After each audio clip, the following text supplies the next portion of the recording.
There are places on Earth so quiet, you can almost hear the sand drifting with the wind. There are creatures that spend their entire lives hidden in darkness, and humans have only just discovered them. And there are mysteries that, the deeper you explore, the more beautifully strange this world becomes. Welcome to Relax Story, a place where we do not rush, where things are not loud. We simply slow down for a little while together to explore nature, hidden mysteries, and sometimes a few facts that make you quietly say, "Wait, seriously." Now then, get comfortable. Our journey is about to begin. Between 6 and 7 in the evening, as the sun lowers itself against the edge of North Africa's immense sand seas, the Sahara begins to lose the power that ruled it throughout the entire day. Across ergs stretching for hundreds of kilometers, where dunes drift slowly like ocean waves frozen in the middle of a continent, the light does not disappear at once. It lingers in layers of color that quietly reshape themselves.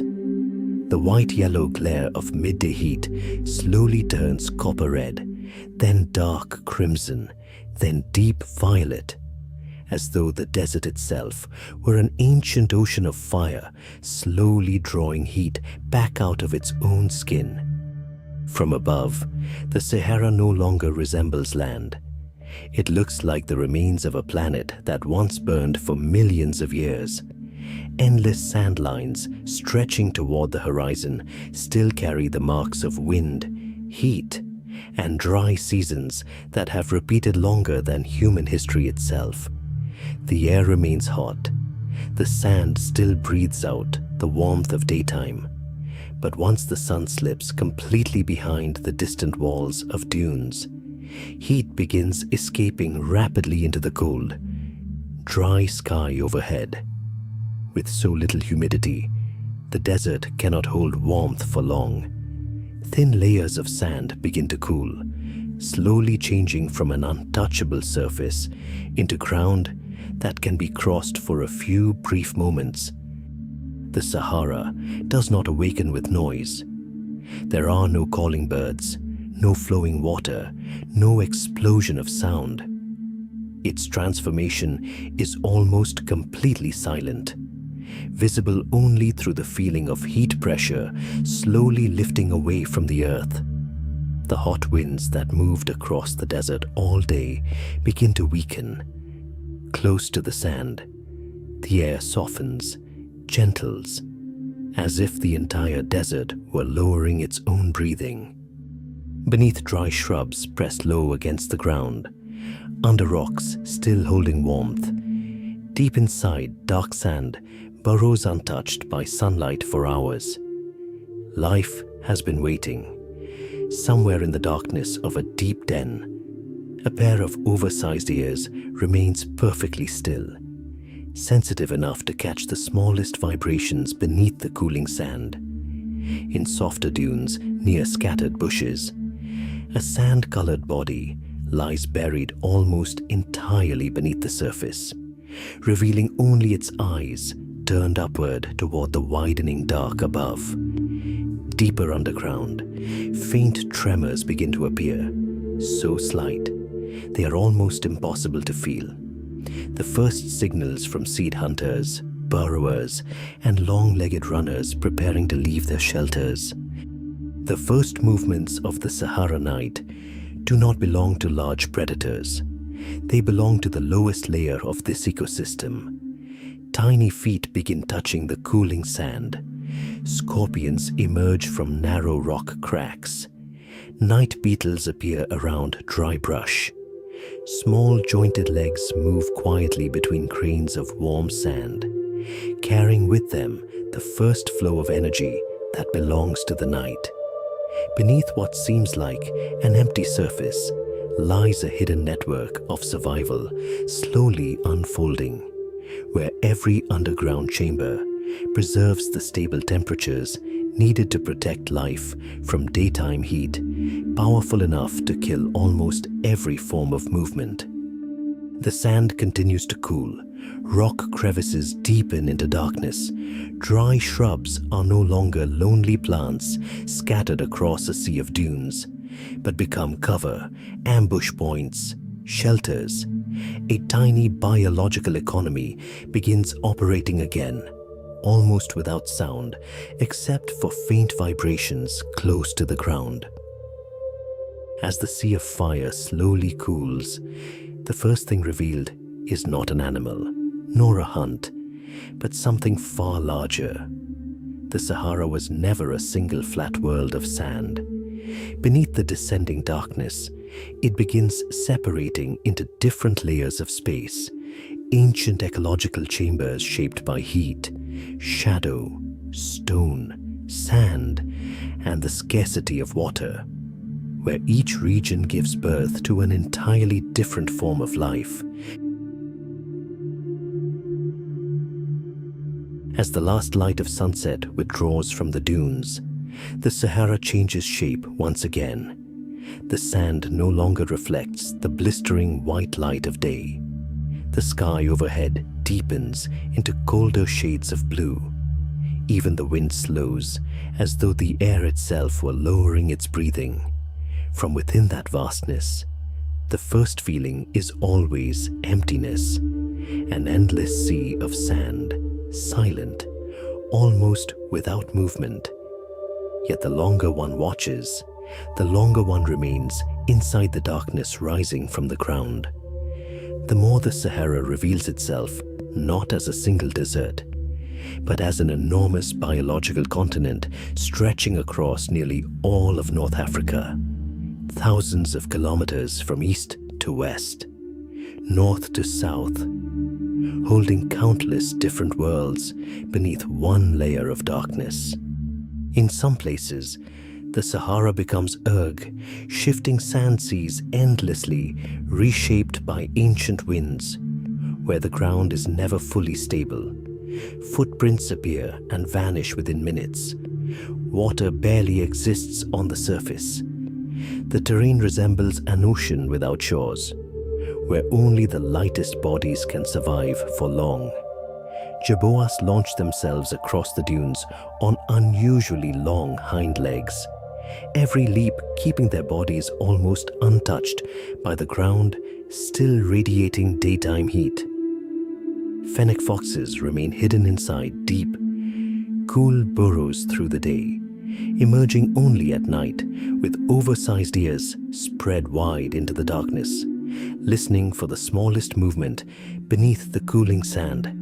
Sandcats move silently across shifting dunes, fur-covered paws preventing them from sinking too deeply into the loose earth. Ears pressed close to the surface to hear creatures digging below. Further away, a Saharan horned viper almost disappears entirely from the visible world. Only its eyes and small horns rise above the fine sand, while the rest of its body sinks into the earth as though the desert itself were watching from underneath. Here, sand is not simply scenery. Sand is a force of selection. The instability of the ground itself created long legs, lightweight bodies, burrowing instincts, silent movement, and the nearly perfect art of disappearing from sight. But the Sahara is not only sand. There are regions of red stretching like vast gravel plains beneath the moonlight, where every movement becomes more visible against the hardened ground, and the distance between one living thing and another grows far greater. Here, survival no longer depends on vanishing into sand, but on conserving every movement. Gazelles cross immense open spaces with almost constant vigilance, always keeping distance from unusual motion along the horizon.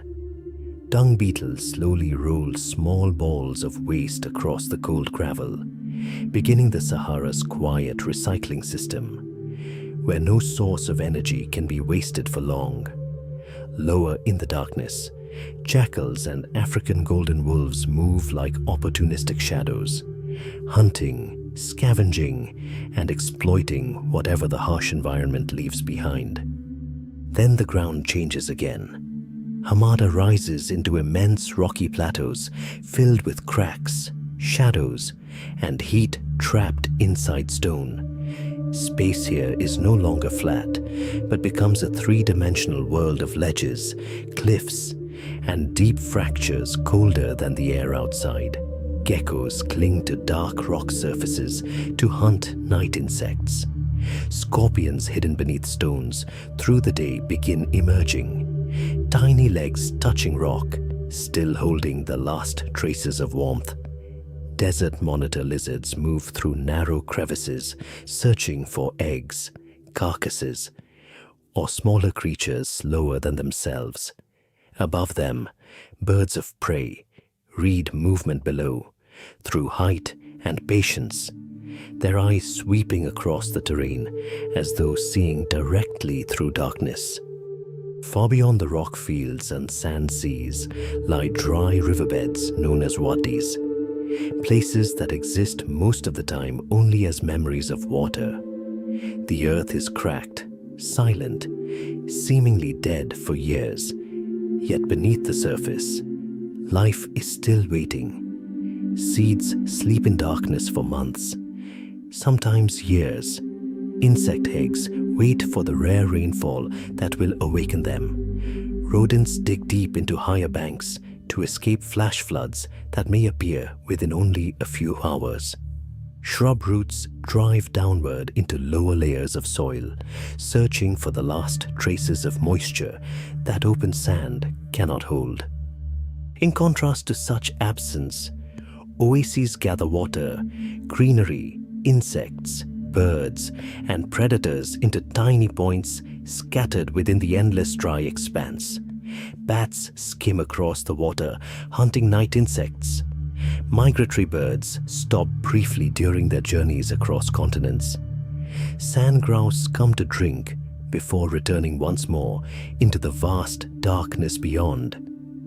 Insects gather around date palms, while patient predators wait outside the edges of the water, where eventually every living thing must appear. In the Sahara, water does not merely sustain life. Water gathers competition, danger, and death into the same place. From a distance, almost all of this remains invisible. The Sahara appears empty only because most life here has learned how to retreat from human sight. Creatures hide beneath sand, withdraw into burrows, cling to rock crevices, sleep inside seeds, remain motionless within eggs, survive inside strips of shade that last only minutes each day.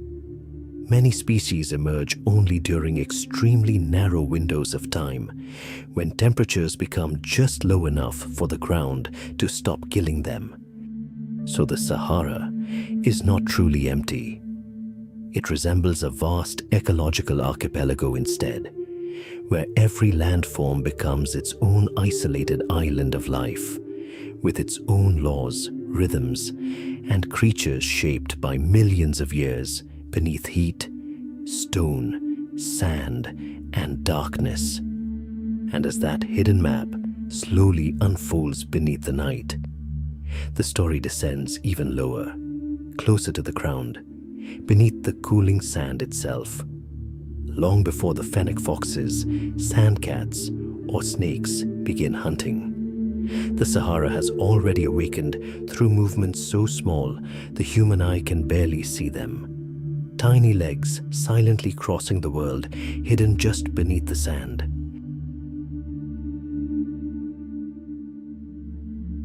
As the final veil of darkness begins to settle across the seas of sand in the Sahara Desert, night does not arrive from the horizon, nor does it begin with the cries of predators or the movement of large bodies crossing the dunes. It begins much lower than that, almost beneath human sight itself, where the surface sand has only just released the brutal heat left behind by the day, where narrow rock crevices hold the first pockets of shadow, where dry shrubs lie motionless like the skeletal remains of plants drained empty months ago. At that scale, the Sahara no longer feels like an endless ocean of sand. The ground becomes a map of microscopic signals, faint organic scents dissolving into the cooling air, tiny vibrations beneath thin layers of dust, short dark shadows hiding beneath stones still warm from the sun, fragments of insects killed by the afternoon heat, brittle pieces of dry vegetation torn apart and abandoned by the wind. In this world, energy never truly disappears. It simply becomes trapped inside very small things. And then the first movements emerge. Not heavy footsteps, not glowing eyes in the darkness, but flashes of motion so quick they almost vanish the instant they are seen. Saharan silver ants begin leaving their nests, racing across the cooling sand like living droplets of mercury skimming the ground. The Saharan silver ant is not some strange creature separated from the desert. The desert itself created it. Burning sand forces its body to move faster before heat can travel back through its legs.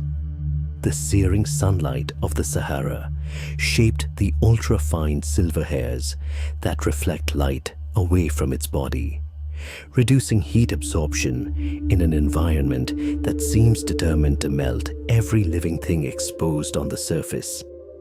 Scarcity pushed it into the role of scavenger, turning it into a collector of the dead left behind by daylight. Nothing about their movement is random. Every journey is short, precise, almost perfectly efficient. On this lethal surface, a single mistake can overheat the body beyond survival within seconds. So the silver ants sprint forward, pause beside a dried fragment of a carcass, seize a tiny piece of protein, then disappear back beneath the sand before the ground can punish them for staying too long. Behind them, other layers of scavengers begin to wake. Desert beetles crawl out from cracks in stone, from fractured earth, from low pockets of sand still holding traces of rare nighttime moisture. They search for dry dung, dead organic matter, splintered vegetation hardened like wood beneath the Sahara sun. In an ecosystem where resources appear rarely and unpredictably, almost nothing is wasted for long. One beetle stops beside the dried remains of an insect left from the afternoon heat.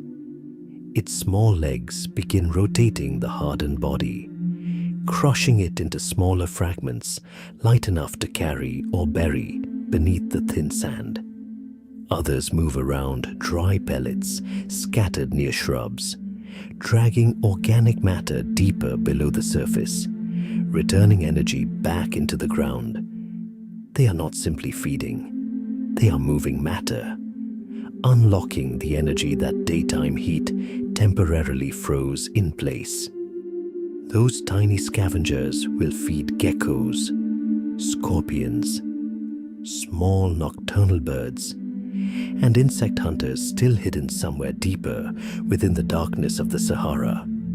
Farther beneath the sand, where the air finally begins holding the faint coolness of desert night, termites and decomposers continue the slower, quieter work.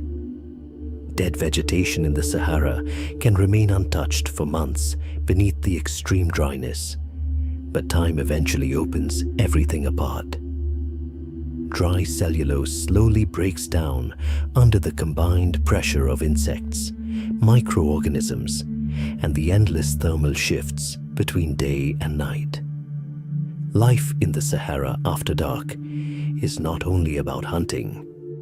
It is also about dismantling, grinding, decomposing, and returning energy back into the soil.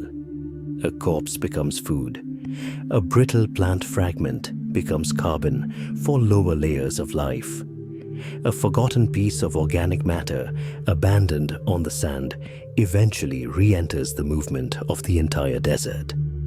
And with that, the first foundation layer of the night begins to operate. Tiny scavengers feed tiny predators. Tiny predators will eventually feed larger hunters, waiting farther ahead in the deeper darkness of the Sahara. The entire nocturnal ecosystem rises from movements pressed close against the ground, from nearly invisible legs gathering what daylight has killed. And as the first creatures of the night begin unlocking the dead bodies, dry vegetation and trapped energy scattered across the sand, another resource slowly reveals itself within the darkness of the Sahara. Rougher, heavier, sharper in smell, yet nearly as valuable as water itself in this dry world. Animal dung scattered across the sand is not evidence of an ending. It is energy waiting to be carried away, buried beneath the ground, and transformed into new life for the entire nocturnal world below.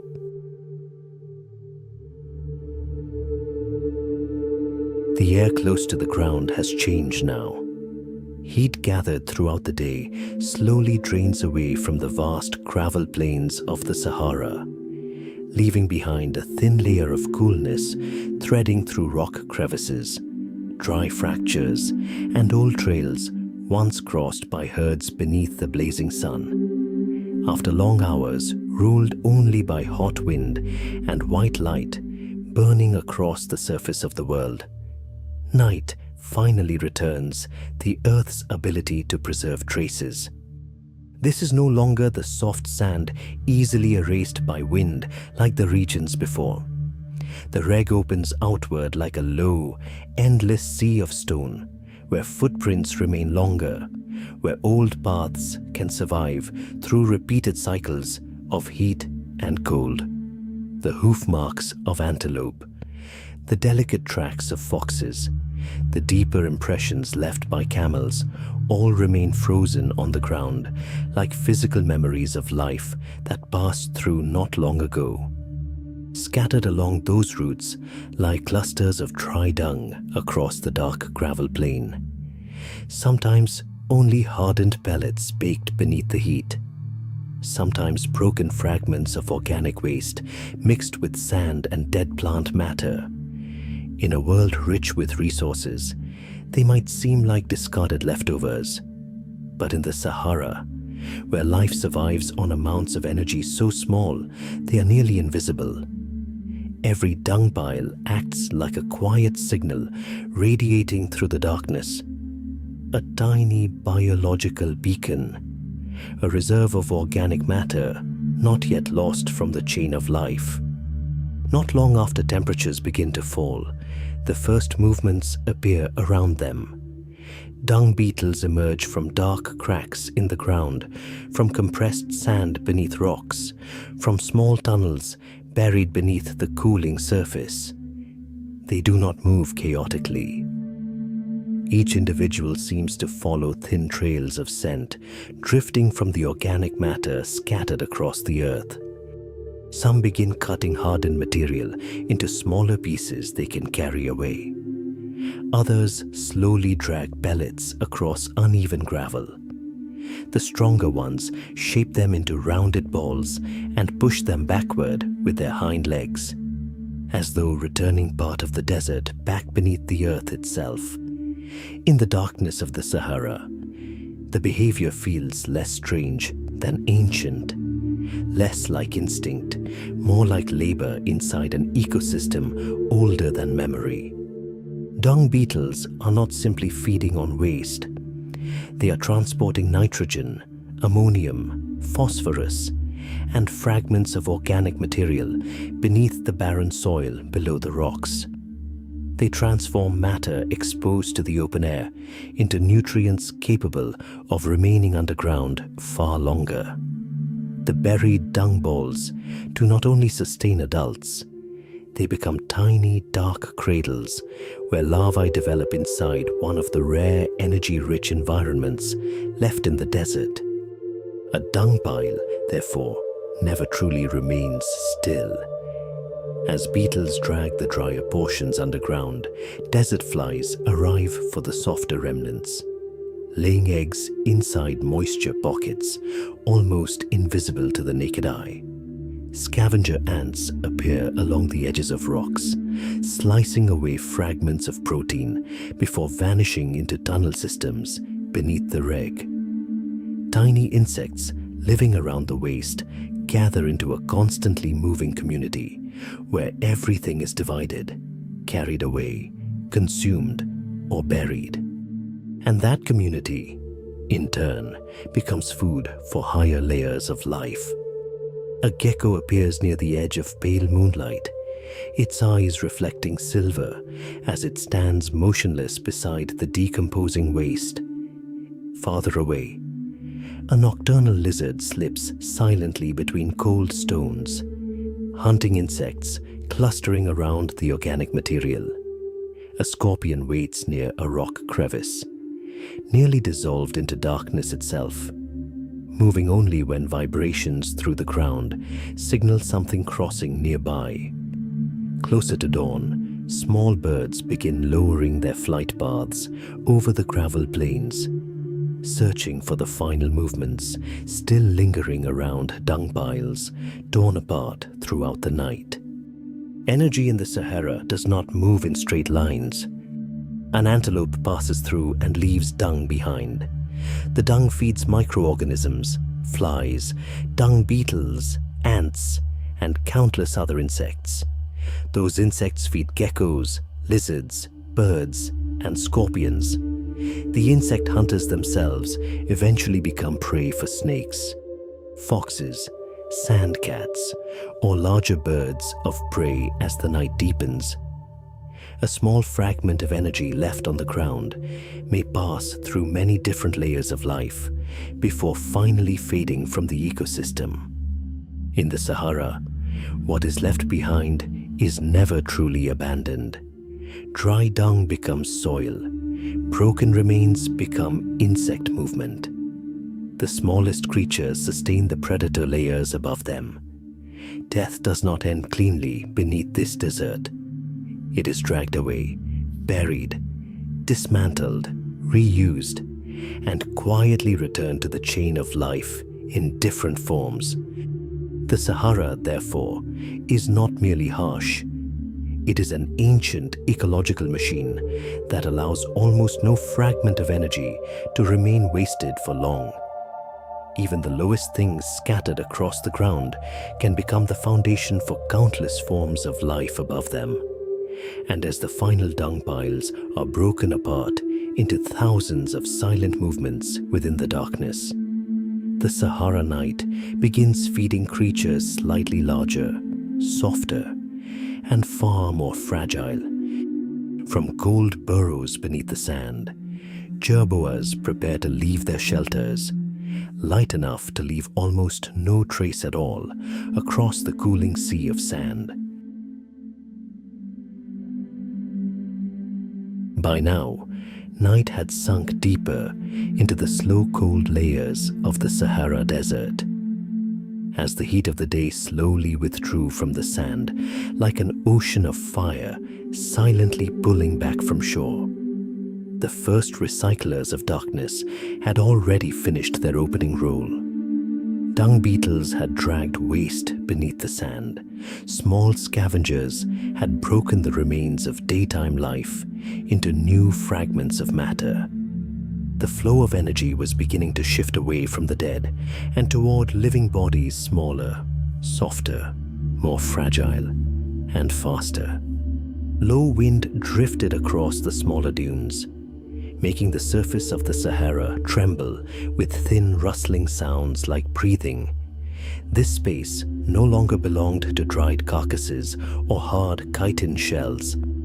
It now belonged to the tiny burrow mouths hidden beneath sunburned shrubs, to gravel-edged sand ridges, to open stretches where starlight was just strong enough to reveal delicate tracks running across the surface before suddenly disappearing.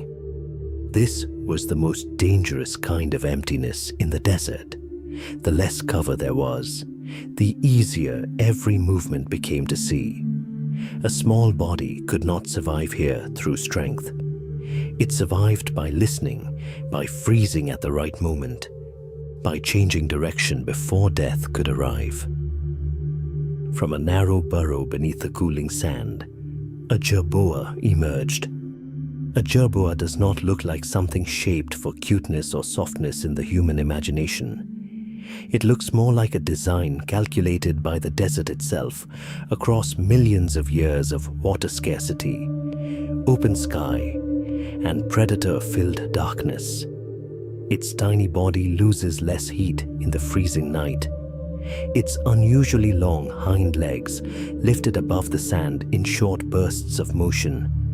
The thin tail trailing behind works like a soft rudder in darkness, balancing the body as it changes direction mid-air. It does not run the way most rodents do. It moves in interruptions, short jumps followed by sudden stillness, as though movement itself must also be rationed. During the day, most of the jerboa's life remains hidden beneath the sand. Its underground burrow traps what little moisture survives in the air, creating a microclimate far more stable than the burning surface above. Some species even seal the entrance with loose soil to keep hot air from sinking inside.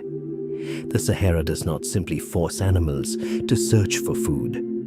It forces them to protect every molecule of water inside their own bodies. As the night softened further, other rodents began emerging across different layers of the desert floor. The North African gerbil moved through low shrubs and gravelly sands along the dry edges of the Maghreb.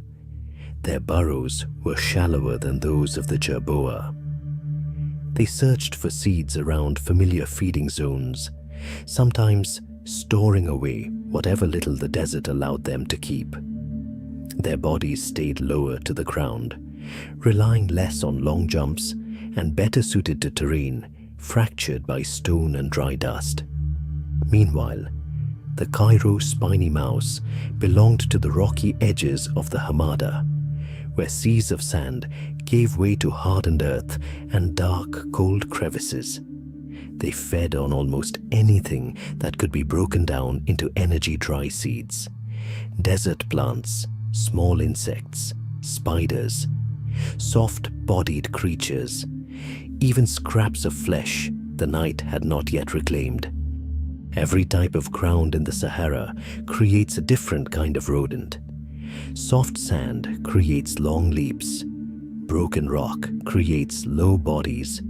Open space creates caution. Land filled with cracks creates creatures that vanish deeper into darkness. Nothing here is shaped by comfort. Everything is shaped by the probability of surviving one more night. The jerboa stopped beneath the thin moonlight. It picked up a dry seed near the entrance of its burrow, then froze completely still. Its small ears twitched faintly. Somewhere beyond the dunes, a sound so faint it almost did not exist touched the air. Its entire body locked in place for a few brief seconds. In the Sahara, staying still is sometimes the only way to remain alive. Then the jump came. Not a frantic sprint, not blind panic. The tiny body launched diagonally off the sand in a sudden broken angle, changing direction in midair before disappearing into the low darkness behind a dry bush. The tracks it left behind were so light, the night wind nearly erased them at once. Here, every jump is an energy calculation. Every pause is a moment spent listening for death, either approaching or passing by. The Sahara does not forgive wasted movement. But it does not forgive hesitation for too long either. And as those tiny leaps began writing delicate signs of life across the sand, another creature had already been listening from farther away, along the colder edge of the dunes, in the low dark where the wind no longer carried the heat of day. The enormous ears of the fennec fox slowly turned toward vibrations human eyes would never notice.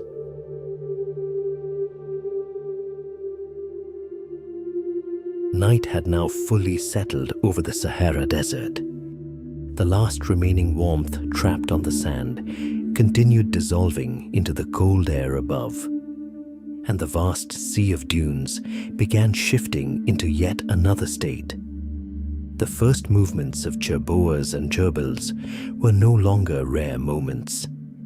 They had stayed outside their burrows longer now, traveling farther from the small tunnel, mouths carved into the dunes, moving along gravel-lined stretches where dry seeds, tiny sprouts, and nocturnal insects began appearing beneath the desert's thin layer of cold.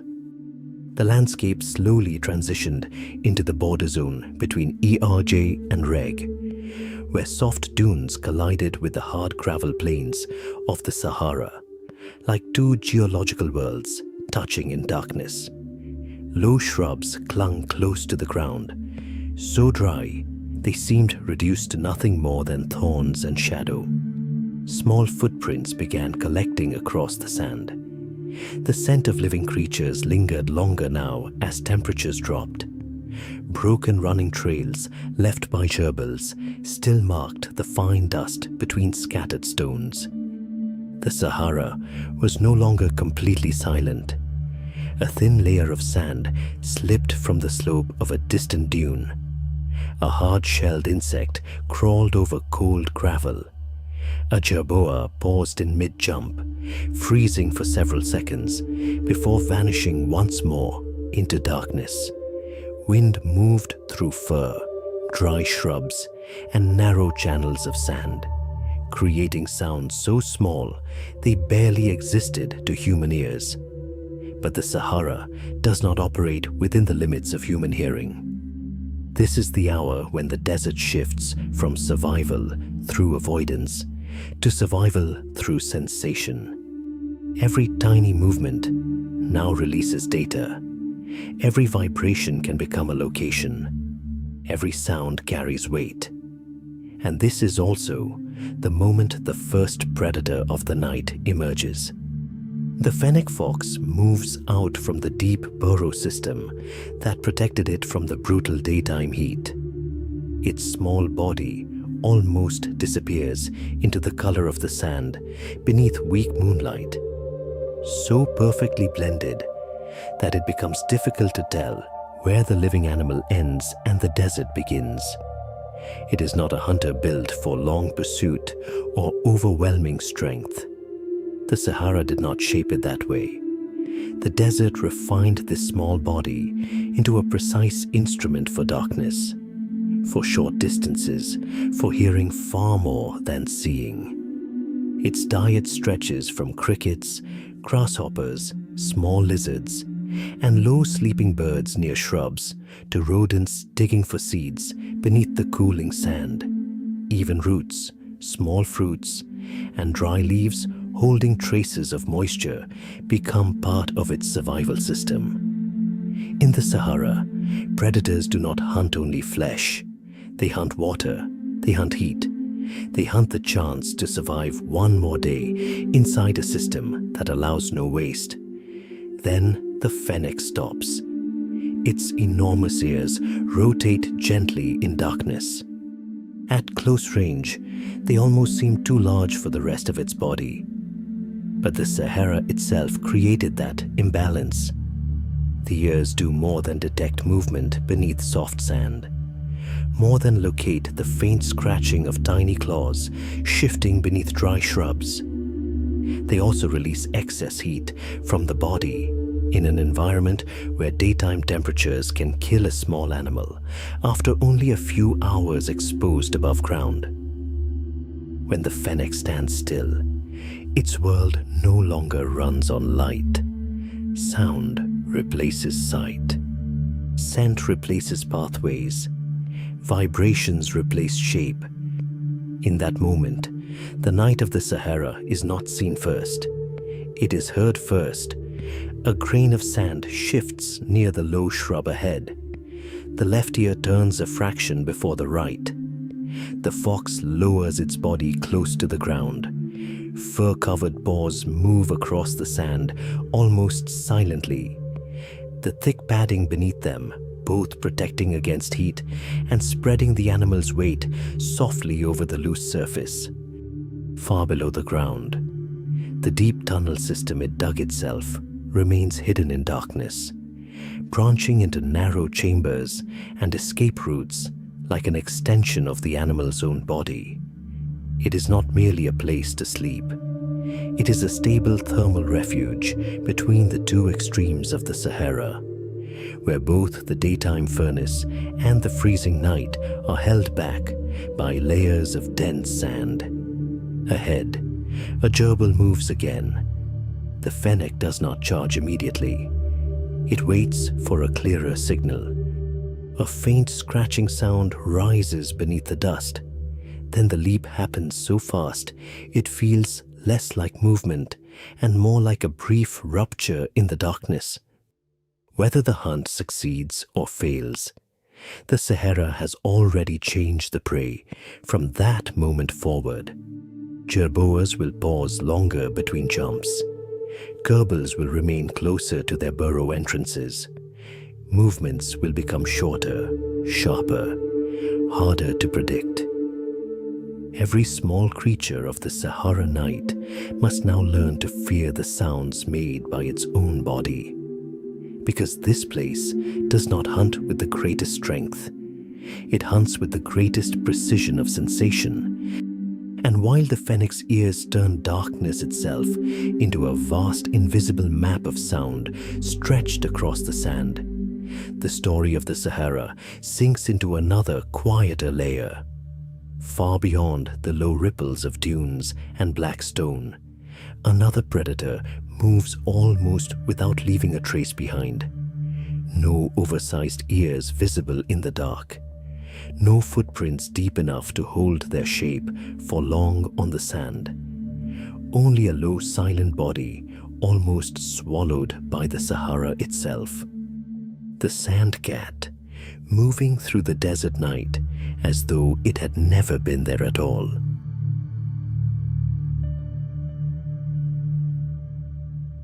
After the wide ears of the fennec fox fade into the distance, the Sahara night seems to sink even lower, as if the darkness itself is pressing closer to the sand to listen.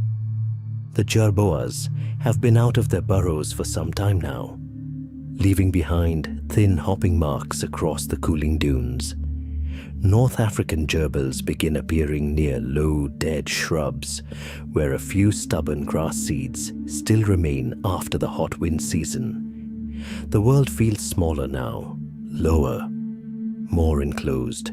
The towering dunes of the Eorg slowly break apart into shallow ripples mixed with gravel and stone from the Reg, a transition zone where prey appears just often enough for life to continue, yet open enough that every movement risks being seen. If the fennec fox turns the night into a map of sound, the sandcat turns it into a surface almost completely stripped of evidence. It does not dominate through speed, nor through size. Its small body seems pressed flat by the Sahara itself. Pale sand-colored fur mixed with gray-yellow tones dissolves into the cold, dry night, its outline disappearing among silver dunes under weak moonlight. The head stays low and broad against the ground, ears stretched sideways like listening devices pressed against the hidden world beneath the sand. It does not only hear sound in the air, it hears vibration, the subtle shifting of sand grains, the scratching of tiny claws beneath a thin layer of earth. Even its paws belong to the desert. Thick fur beneath the footpads shields the body from sand that can become hot enough during the day to pull moisture from a creature this small. That same fur also allows it to move across loose dunes without leaving clear tracks behind. The prints appear faintly, then soften almost immediately beneath the night wind, as if the desert itself is helping conceal the existence of a predator that does not wish to be seen. In a place as poor in resources as the Sahara, no hunter can afford to become selective.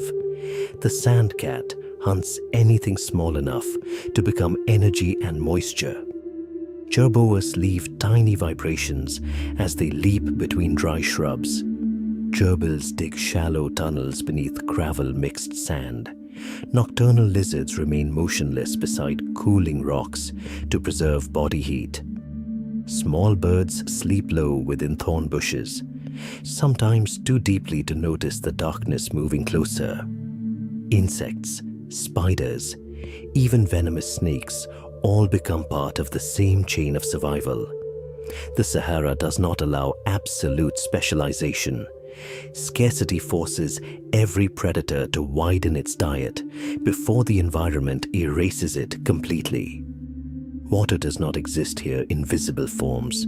No lakes, no permanent rivers, no reflective surface carrying the night sky. Moisture hides inside prey bodies, inside the flesh of a jerboa, inside the blood of a gerbil, inside the soft tissue of a night lizard. Every hunt is therefore more than a search for energy to survive the cold desert night. It is also a search for the small hidden reservoirs of water the desert conceals within other living things. A gerbil leaves its shallow burrow beneath a low shrub, lowering its head to gather dry seeds trapped between ridges of sand. Behind it, its footprints slowly fade beneath the wind. No warning sound appears, only a low shadow sliding across the ground, barely taller than the sand ripples surrounding it. The sandcat moves in broken pauses, standing still for long stretches between steps, listening more than looking.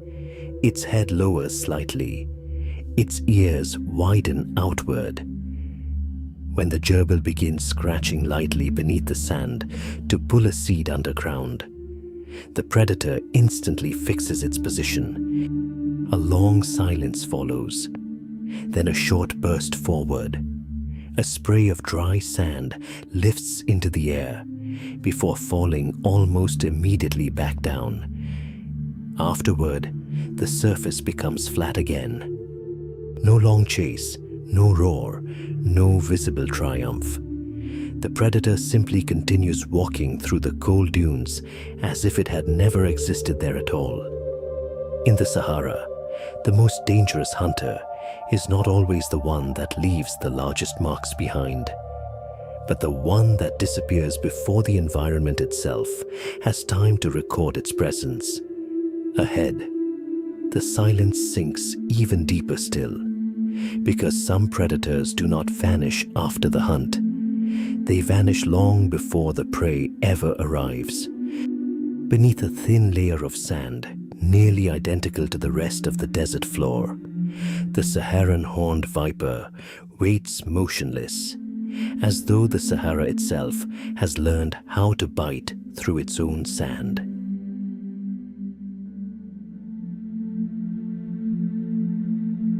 By now, the Sahara night has drifted deep into the last remaining layers of heat trapped within the ground. Vast sand seas slowly release the warmth gathered throughout the day, leaving thin currents of cold flowing across the slopes of the dunes like invisible water. Yet the desert has not fully cooled.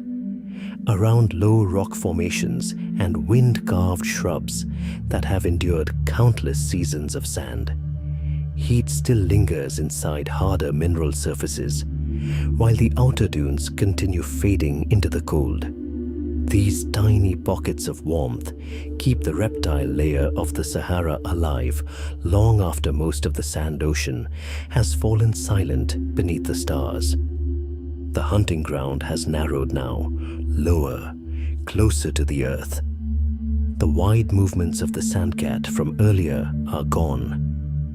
No more near silent footsteps crossing the dunes. In their place lies only a small patch of sand beside a low shrub, where a few grains on the surface rise slightly as if touched by wind.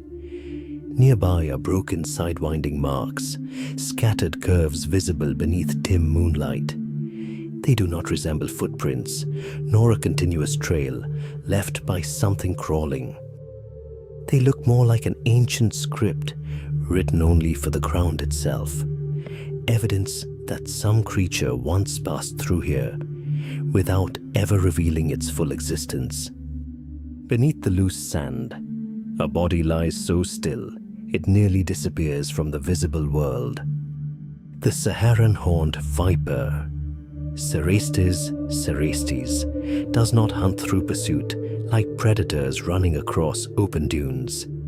It belongs to another layer of the night, where survival is no longer defined by movement, but by the ability to wait. Across the deserts of North Africa and the dry lands stretching into the Middle East, this snake exists as a natural extension of soft dunes, loose sand, and landscapes capable of swallowing living shapes into themselves. Its body color almost dissolves into the pale yellow-gray sand beneath the moonlight. The body presses low against the ground. The head remains level with the surface, eyes raised just enough to watch the world above the thin layer of sand. No wasted motion, no unnecessary energy. The Sahara does not allow such things to survive for long. During the day, the snake buries itself beneath the sand to escape the brutal heat of the sun. Only when temperatures fall does it emerge again, moving with the distinct sidewinding motion of snakes adapted to loose dunes. Rather than dragging its entire body across the ground, it lifts sections upward before placing them down at shifting diagonal angles, preventing its weight from sinking deep into the soft sand. From a distance, the movement barely resembles a living creature crawling at all. It feels more like an object gliding sideways across the desert through disconnected points of contact. The sidewinding traces left behind carry the same unfinished feeling. They cannot be read the way mammal tracks can. They reveal no clear size, no certain speed, no exact moment the animal passed through. Only faint curved marks scattered across the dune, as though this predator wishes to erase itself from the memory of the sand even while moving across it. A little farther away, inside a narrow crack between heat-holding rocks, a desert gecko begins leaving its shelter. Its small belly stays close to the cooling ground. Thin toes touch the sand, creating tiny vibrations no human could ever sense. It pauses beside a patch of soft sand to hunt insects drawn toward the last traces of warmth near the rocks. To the gecko, the stretch of sand ahead is only empty space. To the Sahara, the ambush began long before the prey ever appeared. Beneath the surface, the snake's body remains almost entirely buried. Only the eyes and head stay positioned precisely where they need to be. The air remains silent. Wind continues slipping across the dunes in dry whispers so faint they barely exist. Then, as the gecko moves slightly closer, the snake lifts its head with such minimal motion that the surrounding sand only trembles for an instant. The strike happens like a thin cut through the stillness of the night. No pursuit, no violent explosion, only one short, precise movement, and then everything settles low against the ground once more. In that moment, the feeling is not that a snake has bitten its prey. It feels as though the Sahara itself has opened its mouth beneath the cold sand. Afterward, the snake slowly disappears back into the soft dune, its final outlines fading from the surface as the desert continues cooling beneath the endless night sky. Silence returns so quickly that the ambush leaves behind almost no evidence beyond a few disturbed grains of sand.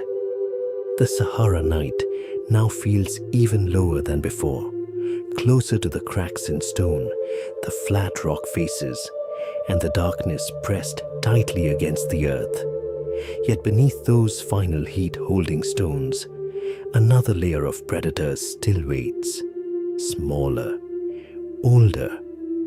A world where claws unfold in darkness, tails rise slowly into the air, and life is sensed through vibrations too delicate to hear.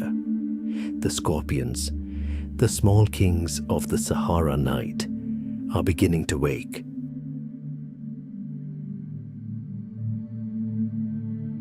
Beneath the layer of sand, where the horned viper had just disappeared into silence, the Sahara kept descending into another world entirely.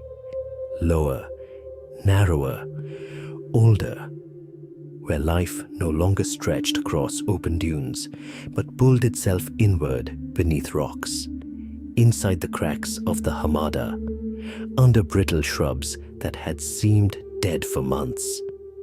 The first half of the night had begun cooling the ground.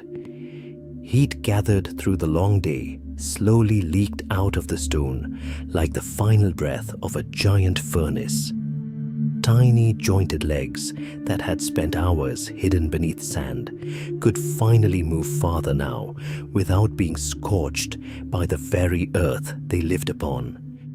Down here, the world was no longer measured by horizons or dunes. Everything shrank into narrow, dark crevices, no wider than a cricket's body, into fractured pockets pressed against stone, into thin shadows beneath dry bark, bleached white by heat. A pebble became a wall. A strip of shade became shelter. A crack in the rock became an entire silent ecosystem running through the night. The Sahara no longer belonged to human perspective. It pressed close to the ground, low enough that each grain of sand rose like a massive boulder to the tiny creatures crawling through darkness. Under a flat stone still holding the faint warmth of daylight, a death stalker remained almost perfectly still. Its pale yellow body blended so completely with the dry dust and rock that it became difficult to tell where the sand ended and the creature itself began. The Sahara had shaped it as an extension of the ground itself, low to the earth, compact, built to conserve water, active only at night, avoiding temperatures capable of pulling life from a body within hours. During the day, it stayed buried beneath rocks or inside abandoned burrows left by other animals, sometimes digging shallow shelter of its own beneath hard ground where the heat could never fully reach. It did not hunt with speed, no long pursuits, no wasted movement. In the Sahara, every calorie carried the value of water. The death stalker survived through patience that lasted hours, sometimes longer than the movements of the prey it waited for. Small spiders, desert cockroaches, carrion beetles, and night crickets moving through stone cracks formed the energy layer sustaining the hidden world beneath the rocks. Farther out among the dark fractures of the Hamada, North African fat-tailed scorpions were also waking with the cold desert night. They were not isolated predators, but an entire layer of hunters occupying the smallest empty spaces of the dry desert. From North Africa eastward across harsh stone country, They existed like biological mechanisms designed for absolute efficiency. Gone by daylight, emerging from darkness at night, waiting, sensing, seizing, using venom only when necessary. Scorpions did not need oversized ears like the fennec fox, nor eyes built for distance like the sandcat. They read the world through the ground itself. Every step of a cricket sent tiny vibrations spreading through sand and gravel like invisible ripples.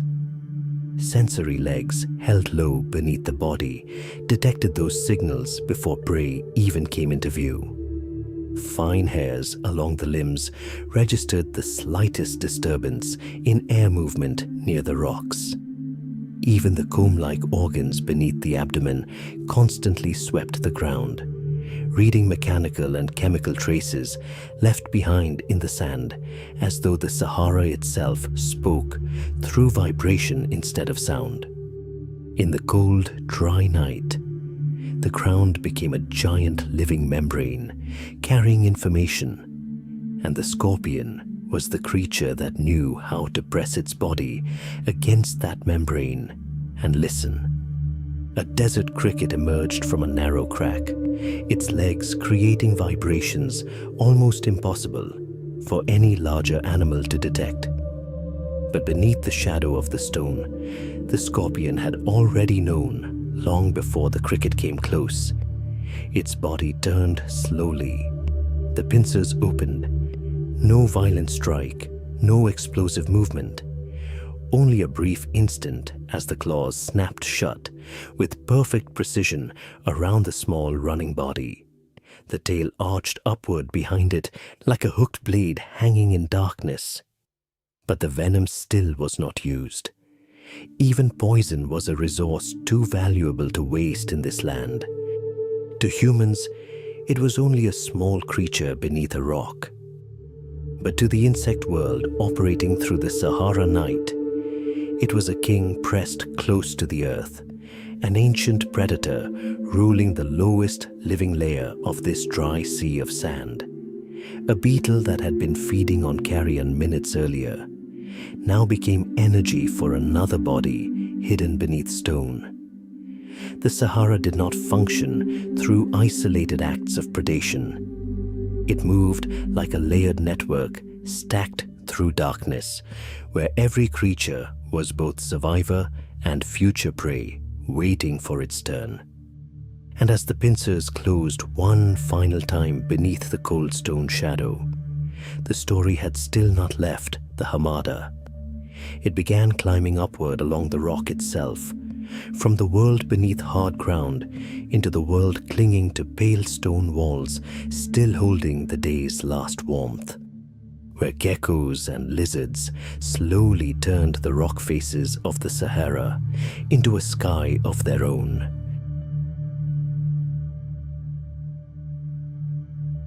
Near midnight, the heat had drained noticeably from the dunes. Open stretches of sand cooled rapidly beneath the immense empty sky of the Sahara Desert. But stone behaved differently. The pale rock faces of the Hamada still held fragments of the day's warmth, as though the earth had not fully accepted the arrival of darkness.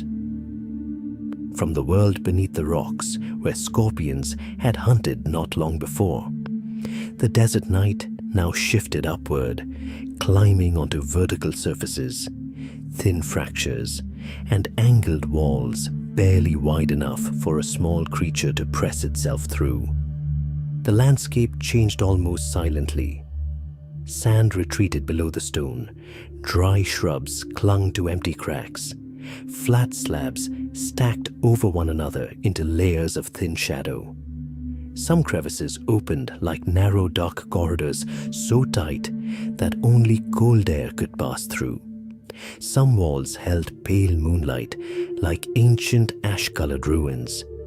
The Sahara was no longer an endless flat expanse. It had unfolded into vertical space. Every fracture became a room. Every ceiling beneath stone became shelter. Every dark corner extended a few more minutes of survival for bodies too small to endure long in exposed ground. Here, survival no longer depended on running across sand. Survival meant staying close to stone, shifting direction between surfaces, disappearing into narrow cracks before the darkness changed shape. Low rock walls operated like a layered city for creatures of the night. A small gecko appeared on a slanted rock face, still holding a trace of warmth. Its large eyes reflected the moonlight so faintly they looked almost black. Its body stayed pressed close against the pale stone.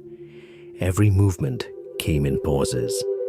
It remained still for long stretches between tiny steps, as though the darkness itself decided when it was safe to move.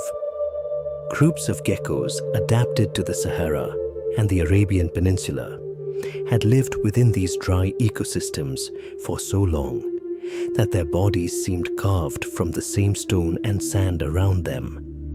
They did not need great speed. They needed the ability to vanish from sight within a single pause.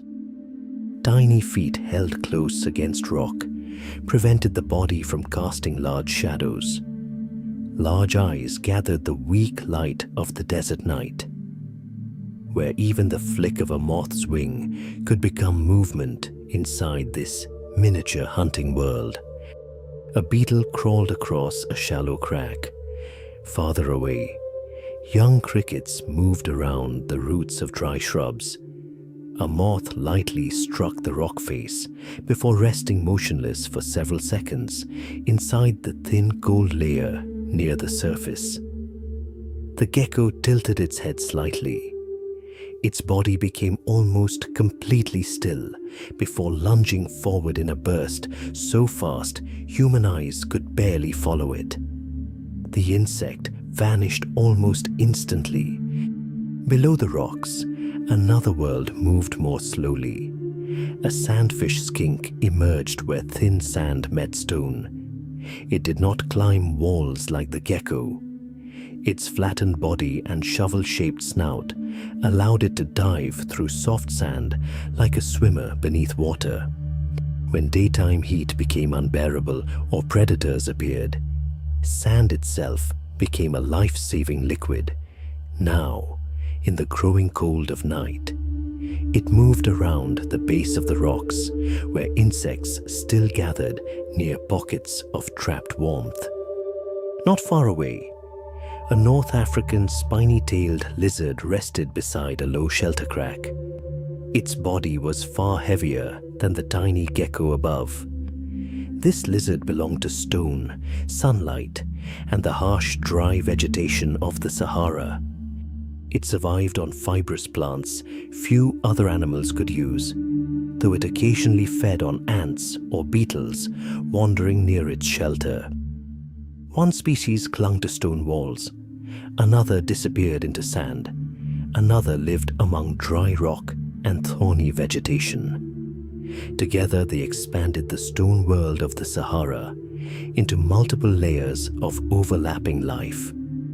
On the low rock face, the small hunt continued. A beetle crawled over the edge of a crack when the gecko lunged again. The strike happened so quickly that only the insect's legs twitched for a few seconds before disappearing. But at that same moment, from a neighboring crevice, the head of a small snake slowly emerged. No loud movement, no violent chase. The gecko instantly dropped lower against the rock and vanished into a narrow fracture like water slipping through stone. In the Sahara, the same crack could be a bedroom, a hunting route, an escape tunnel, or a place where fragments of bodies remained trapped through seasons of heat. The desert night now revealed itself as a complete three-dimensional structure. Stone created height. Shadows extended survival for tiny bodies. Vertical surfaces became hunting paths. Narrow cracks held warmth. Insects, eggs, and even the scent of creatures that had passed before. The observer no longer looked only down at the sand. The gaze moved along rock walls, slipped into dark fractures, climbed angled surfaces, then drifted back down to the base of cold stone. And when the gecko disappeared fully into the crack and the insects fell silent across the rock face, the desert still preserved faint traces of life. The weak scent of old eggs, dry fragments of shed remains, tiny footprints scattered across thin sand between the stones. From those nearly invisible signals, a larger body would soon enter this stone world. It would not read darkness through oversized eyes like the gecko, but through tongue, claws, and the ancient memory of a hunter that had learned to follow every surviving trace left among the burning rocks of the Sahara. After the gecko's brief bursts across the cold rock walls, the Sahara night seemed to slow down, deeper now, heavier, as if the entire barren land had begun breathing in a different rhythm. Enough of the first half of the night had passed for the smaller creatures to leave their traces across this darkened world. On the gravel-streaked sand, still holding the last faint warmth of the day, were broken chains of tiny footprints, curved drag marks winding around rocks, and torn open burrows where a gerbil had fled from something faster only hours before.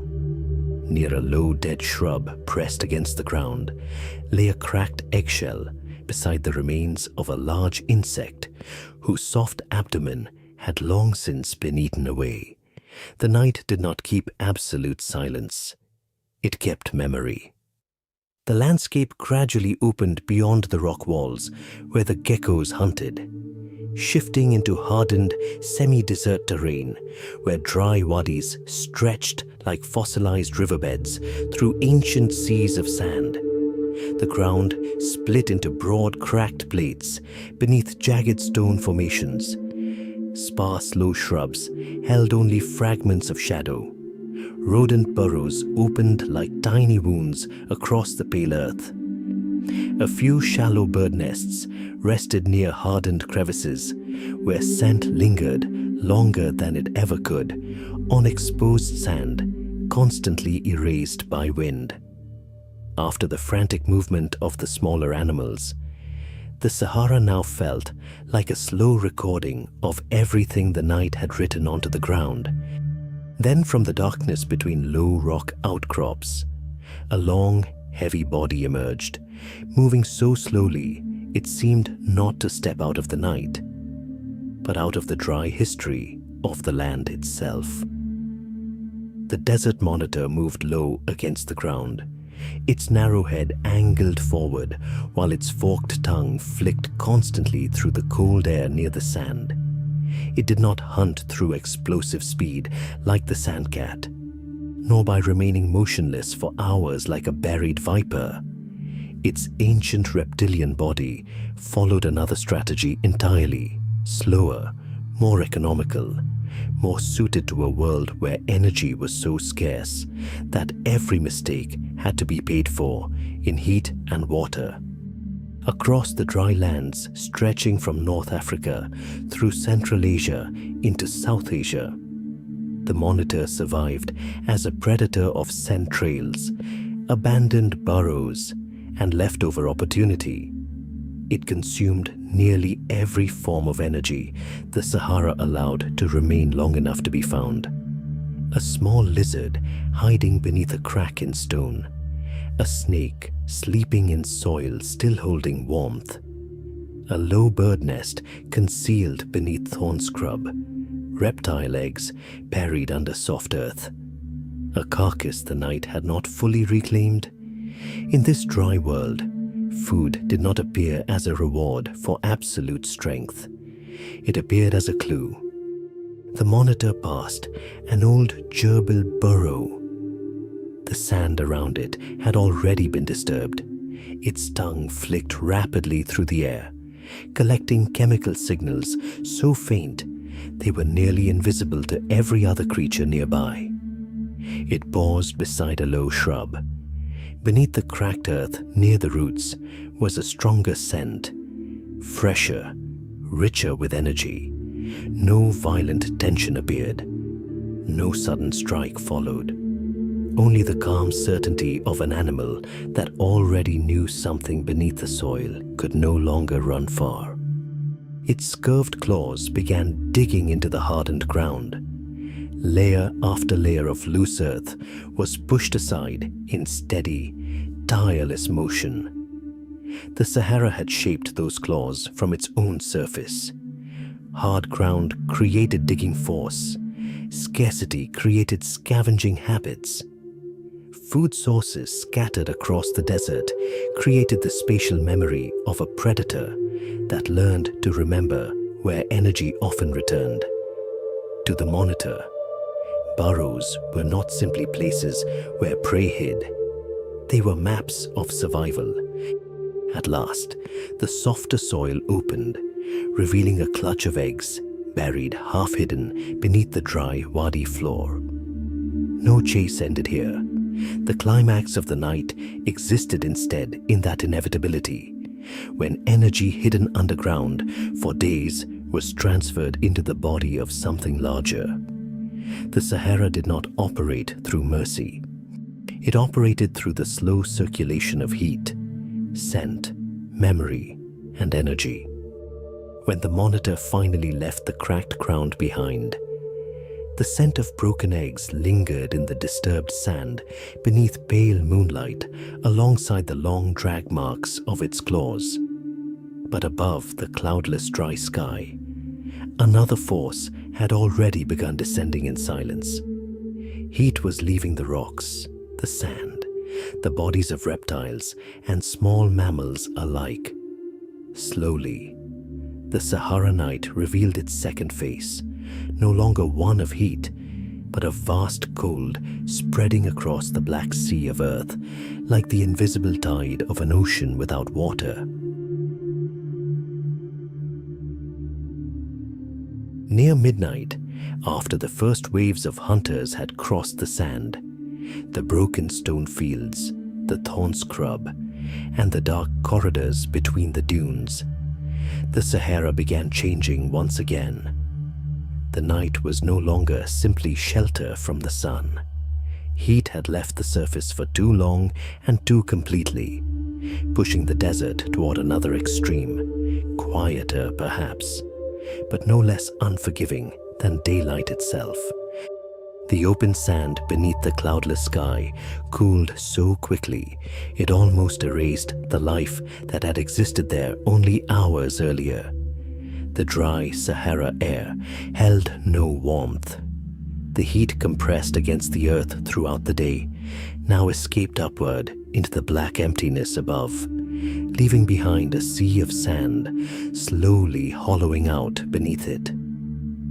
The open spaces between the dunes were no longer easy paths of movement.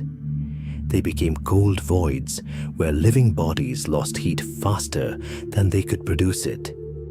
Only the rocks still held the final remnants of the day's warmth. Along the bases of low stone ridges, inside narrow dark cracks, close to the ground, heat that had accumulated slowly also faded more slowly. Geckos pressed themselves tightly against stone surfaces, still faintly warm. A scorpion beneath a shallow crevice had nearly stopped moving altogether. Farther away, a sand-colored body curled near the edge of rock, not to hunt, but to preserve enough reaction speed for the remaining hours of the night. Beneath the cooling sand, underground burrows began revealing their true purpose. By day, they blocked heat from penetrating too deeply. By midnight, they preserved the last stable conditions the surface could no longer provide. The air below was neither too hot nor yet too cold, Rare traces of moisture lingered longer between the deeper sand layers. In a world swinging violently between thermal extremes, those tiny underground spaces became the only places stable enough for life to continue. A fennec fox slowed near the mouth of its burrow. The thick fur that once protected it from the burning daylight now trapped the final layer of warmth around its small body. Its enormous ears faced the wide darkness ahead, but movement had become rarer than earlier in the night. The hunt did not end because of satisfaction, but because the cold had begun making the energy cost greater than the food still left to find. After several brief pauses on the freezing sand, it turned back toward the tunnel beneath the dune, where temperatures shifted less violently than on the exposed surface above. Jerboas and gerbils also began disappearing from the Sahara surface. The constant bursts of movement, once flashing between shrubs, now appeared less frequently. One jerboa stopped in the middle of open sand, not because it sensed a predator, but because its body was losing heat too quickly in the exposed cold. It remained motionless for several seconds, its belly close to the ground, before turning back toward its burrow. For creatures that small, the distance between finding one more dry seed and losing the heat needed to survive could last only minutes. The cold also began stealing speed from the predators that had ruled the first half of the night. A horned viper near the rocks reacted more slowly to vibrations around it. The flowing motions that once shaped the sand became shorter and more cautious. Farther along the edge of the rubble fields, a desert monitor gradually reduced its pace before vanishing into the darkness between deeper cracks. For cold-blooded creatures, environmental temperature was not merely a condition of life. It controlled muscle speed, neural reflexes, hunting ability, even the decision of whether movement itself was still worth the cost. By now, the Sahara no longer clearly separated predator from prey as it had hours earlier. The cold placed both beneath the same physiological law. It slowed insects. It dulled snakes. It forced small mammals to measure every minute spent above the sand. Fresh footprints across the dunes were quickly erased by thin streams of wind skimming the surface, as though the desert itself were smoothing away every movement that had briefly existed upon it. The first half of the Sahara night ended not with the triumph of predators, but with the invisible command of the environment itself. Daylight was too hot for long survival beneath the sun. Midnight became too cold for endless movement across exposed sand. Every living body here was forced to exist between those two narrow gates, between burning and heat loss, between sunlight and darkness. As the cold drew the final creatures back into deep burrows, stone crevices, and lower layers of sand, the story of the Sahara also left the open dunes behind to follow another, far more delicate trail. Somewhere beyond the dark gravel plains and slowly freezing dunes, moisture still survived, like the final memory of a world that once held more water than it does now. Around that water, the Sahara would no longer remain sparse and scattered. Life would begin gathering together, denser, more fragile, and far more dangerous.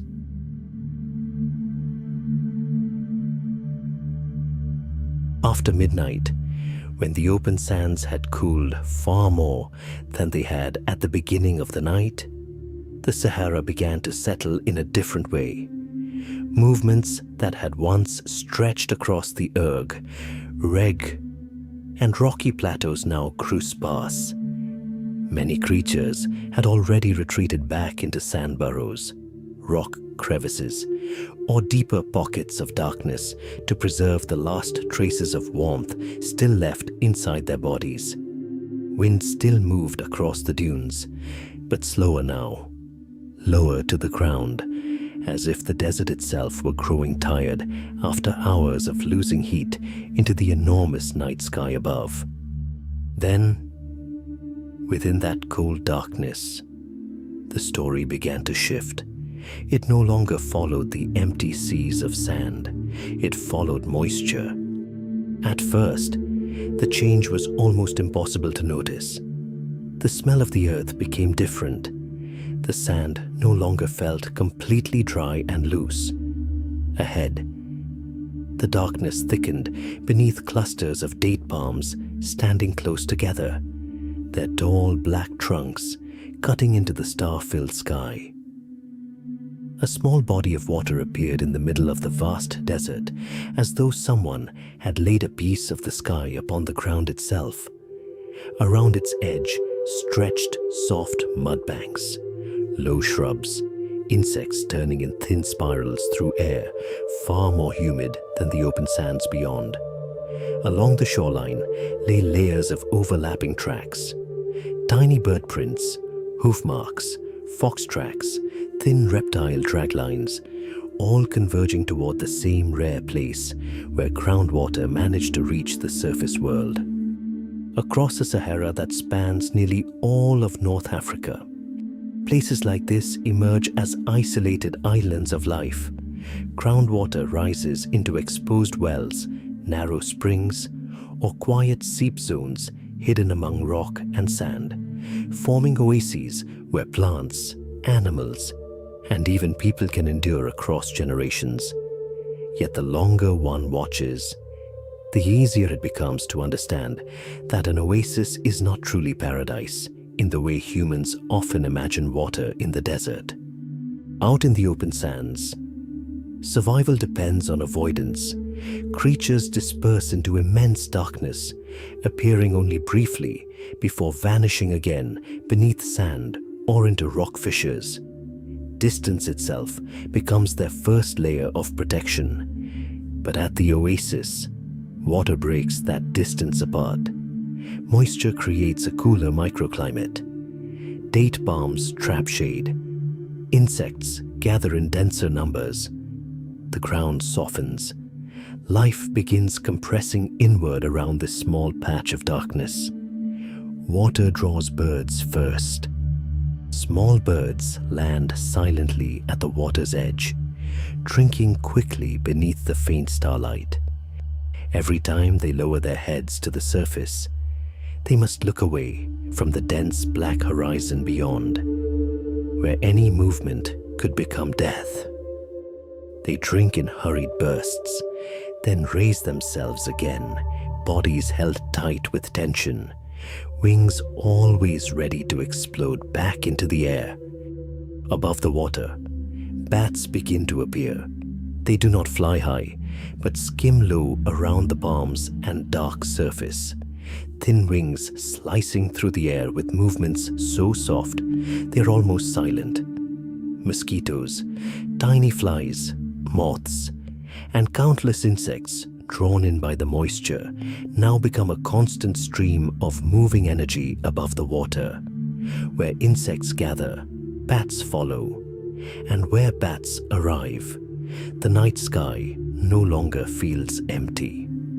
At the muddy edge, a small toad shifts slowly through shallow damp patches. Creatures like these spend most of the year nearly absent, emerging only when water conditions become suitable enough to reproduce quickly before the pools vanish back into the sand once more. Within the shallows live aquatic insects, tiny crustaceans and soft-bodied organisms so small the human eye can barely make them out in the dark. Together, they transform the water into a real food chain rather than merely a drinking place. Birds feed on them, bats hunt them, lizards search for them along the shore, Amphibians survive because of them. And eventually, predators arrive as well. The oasis reveals itself through sound before it reveals itself through sight. The thin vibration of insects above the water, birds shifting position among the date palms, bat wings gliding low over the dark pond, the faint sound of soft mud beneath the feet of an animal approaching the edge. The surface reflects the night sky like another void hidden beneath the earth itself. Quiet, cold, almost sacred. But inside that stillness, survival pressure grows denser than anywhere else in the Sahara night.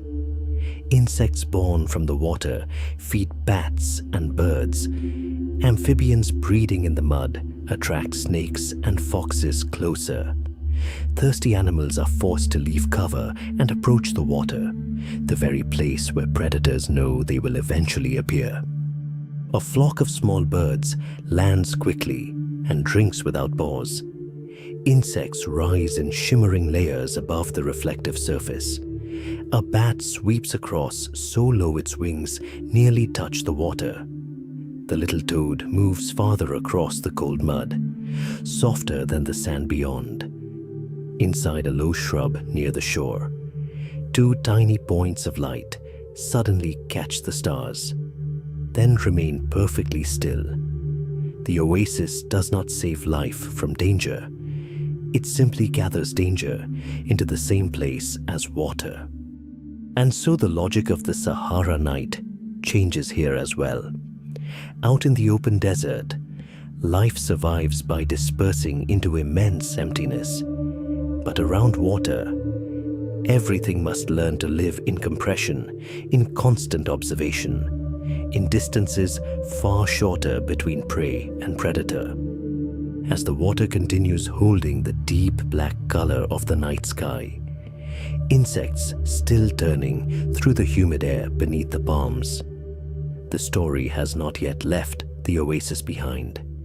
Instead, it begins rising above the mud banks into the layer of air over the water, where darkness is no longer read with the eyes, but through sound, through soft and rapid signals constantly released into the night by the nearly invisible hunters of the Sahara sky, the bats.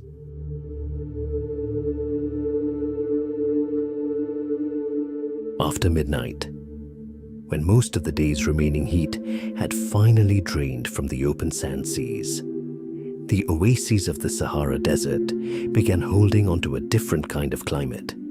Softer, more humid, almost separated from the rest of the desert itself. Black still water rested between rows of date palms, absorbing the first chill of the night. Mud banks retained thin layers of moisture around the roots. Beneath the canopy, the air no longer felt empty and dry, like it did out among the distant dunes. Even old earthen walls, hollow trunks, and rock cavities near the water slowly gathered thicker, cooler darkness, enough for temperature-sensitive creatures to emerge from shelter. Closer to the water's surface, insects had already gathered long before. Thin clouds of mosquitoes vibrated within the humid air. Moths drifted around leftover clusters of dates. Night-flying beetles lightly struck tree trunks before vanishing into the darkness between the leaves. Water had already done its work hours earlier, pulling life toward a single point within the dead ocean of sand. Now, another layer of predation began unfolding above it all. At first, there was almost nothing to see, only tiny interruptions in the soundscape of the night. The faintest wing beat sliding overhead, a sudden shift in flight direction before disappearing again. Brief gaps where the vibration of insects vanished from the air. The bats arrived before the eye could fully detect them. In the hyper-arid regions of the Sahara, Water does more than nourish plants or provide drinking sources. It creates islands of sound within the desert itself. Date palm groves function like rare green pockets where insects gather densely enough to transform the air above into stable hunting grounds for nocturnal bats. Tall trunks create boundaries for returning echoes. Flat water reflects signals from every movement overhead. Darkness here is not an obstacle. It is the natural environment bats have learned to read over millions of years.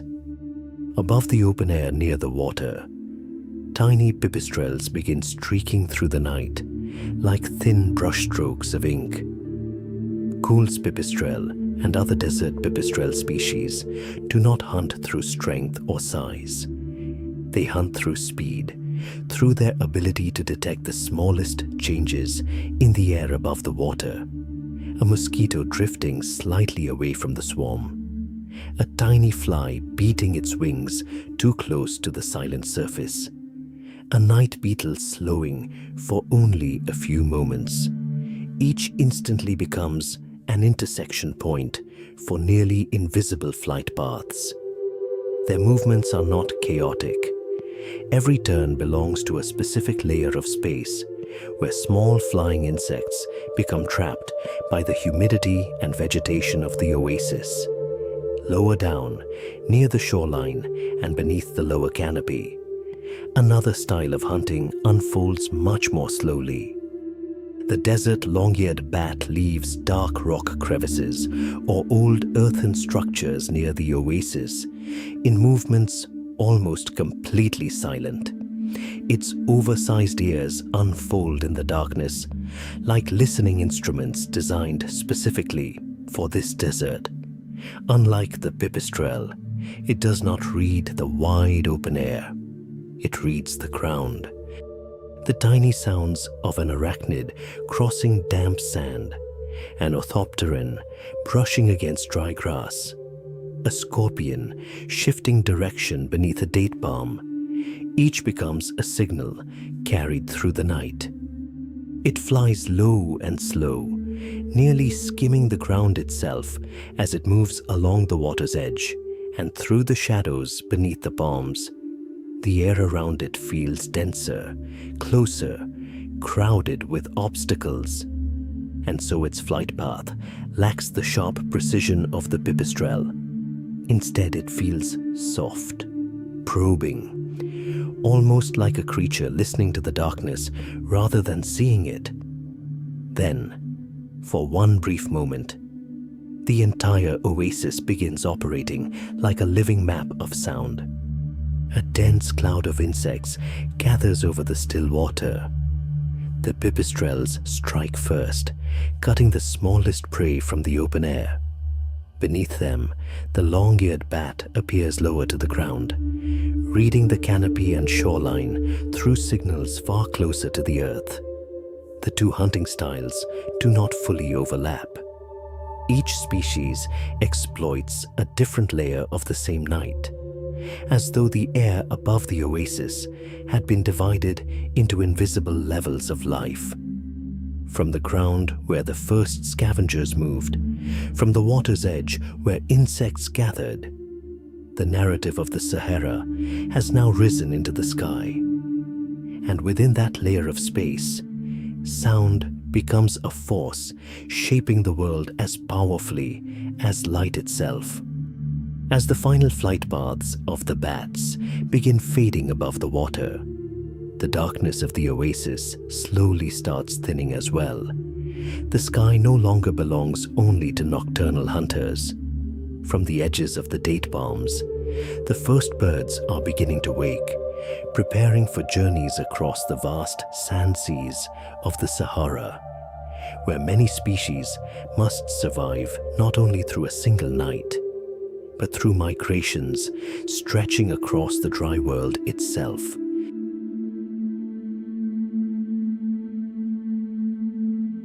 The sky above the oasis had already begun to change. The deep black of midnight slowly thinned into a faint layer of pale blue, resting low along the horizon, while the last movements of the bats dissolved from the water's surface.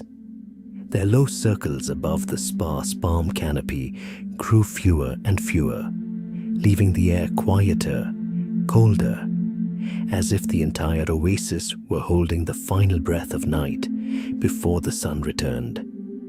At the edge of the dark water, life began to smell of shifts.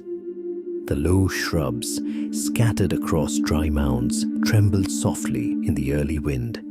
Palm trunks stood motionless against the silver-grey sky, while the green edge of the oasis faded into gravel plains and distant seas of sand, where darkness still clung to the ground.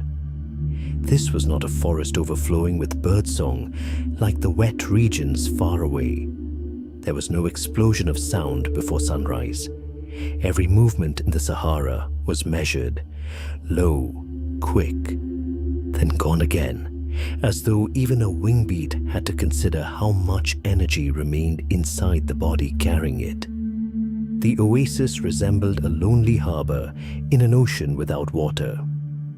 Many creatures arrived here not to stay, but only to rest long enough before disappearing once more into the vast emptiness of the Sahara. For those tiny bodies with racing hearts, a single drink or a few minutes of finding insects could decide whether they still had enough strength to continue flying. Above the Sahara, through much of the year, countless small birds crossed this sea of sand on journeys between Europe and Africa. High in the darkness, they passed over one of the harshest ecological barriers on Earth.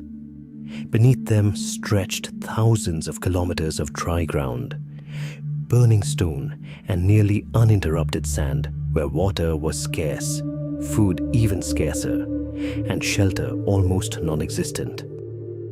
Many flocks traveled through the night to escape the daytime heat, descending only briefly at sunrise to rest, sometimes in the middle of the desert, sometimes at small oases like this one. So this place was never the end of the journey.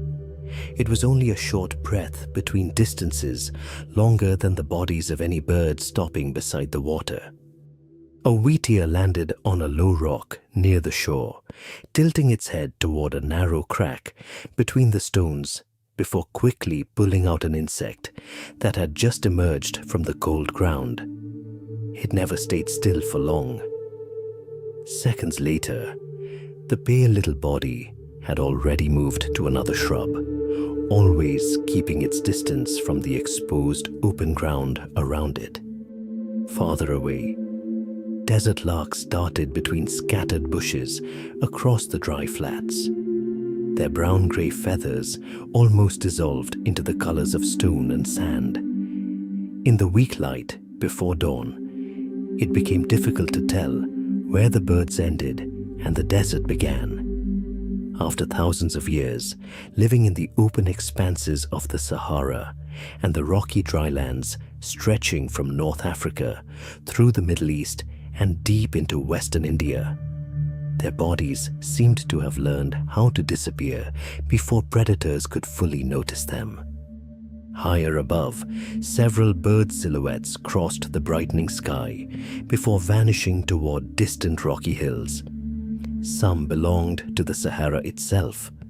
Others were only passing through, carrying the exhaustion of long nights spent crossing endless sand. At the water's edge, one final group of small birds descended to drink. They did not gather in dense flocks.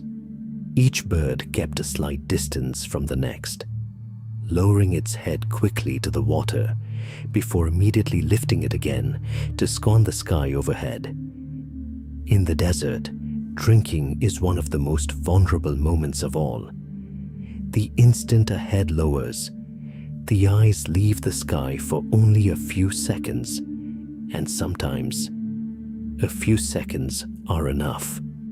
A larger shadow swept across the widening light in the east. There was no violent cry, only a silent movement slicing through the air, A desert eagle owl was still hunting along the final boundary between night and day, searching for rodents, reptiles, or birds whose caution had weakened near the water. The flock burst upward almost at once, scattering in every direction before landing farther away, more careful now, continuing to drink while remaining ready to vanish at any moment. In the Sahara, life is almost always tied to compromise. Thirst forces birds to descend. Long journeys force them to feed whenever the opportunity appears.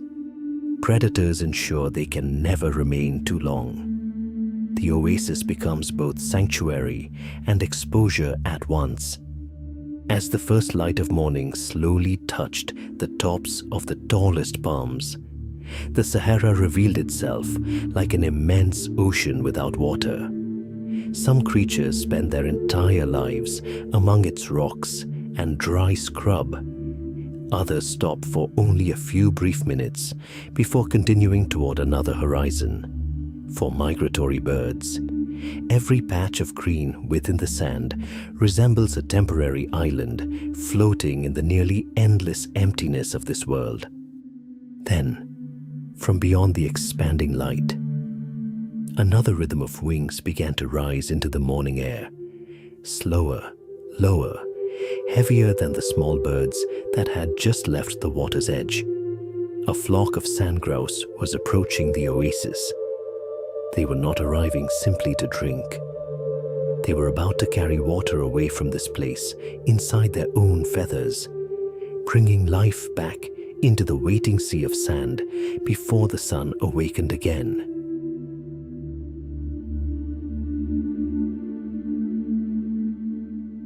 Dawn spread slowly across the Sahara Desert, as if even light itself had to move carefully here. The full heat of day had not yet returned. The air still held onto a thin layer of cold gathered through the long night, enough to leave the water at the oasis edge calm as dark glass resting between stone and sand. In that stillness, sound arrived before shape. A low, steady wing beat carried through the morning wind.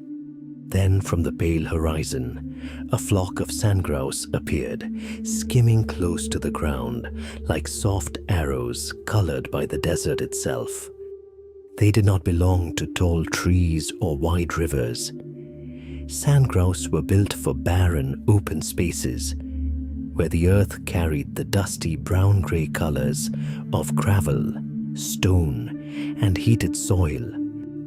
Their feathers nearly disappeared into the ground whenever they stood still, as though the desert had pulled its own colors across their bodies to thin their existence beneath the eyes of predators. They lived across semi-deserts and drylands where distance mattered more than anything else. Water lay far away. Nests waited in places even drier still.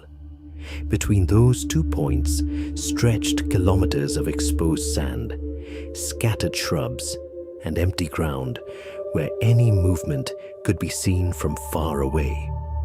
The flock lowered altitude as it approached the water. They did not descend with the relaxed ease of birds living beside lakes or rivers. In the Sahara, every approach to water carries danger. The few drinking sites become places where all life must eventually pass, and where death often waits as well. Snakes may lie hidden beneath the cool mud near the shore. Foxes may watch from distant shrubs. Birds of prey can spot entire flocks against the brightening sky. Sandgrouse feed mostly on dry seeds.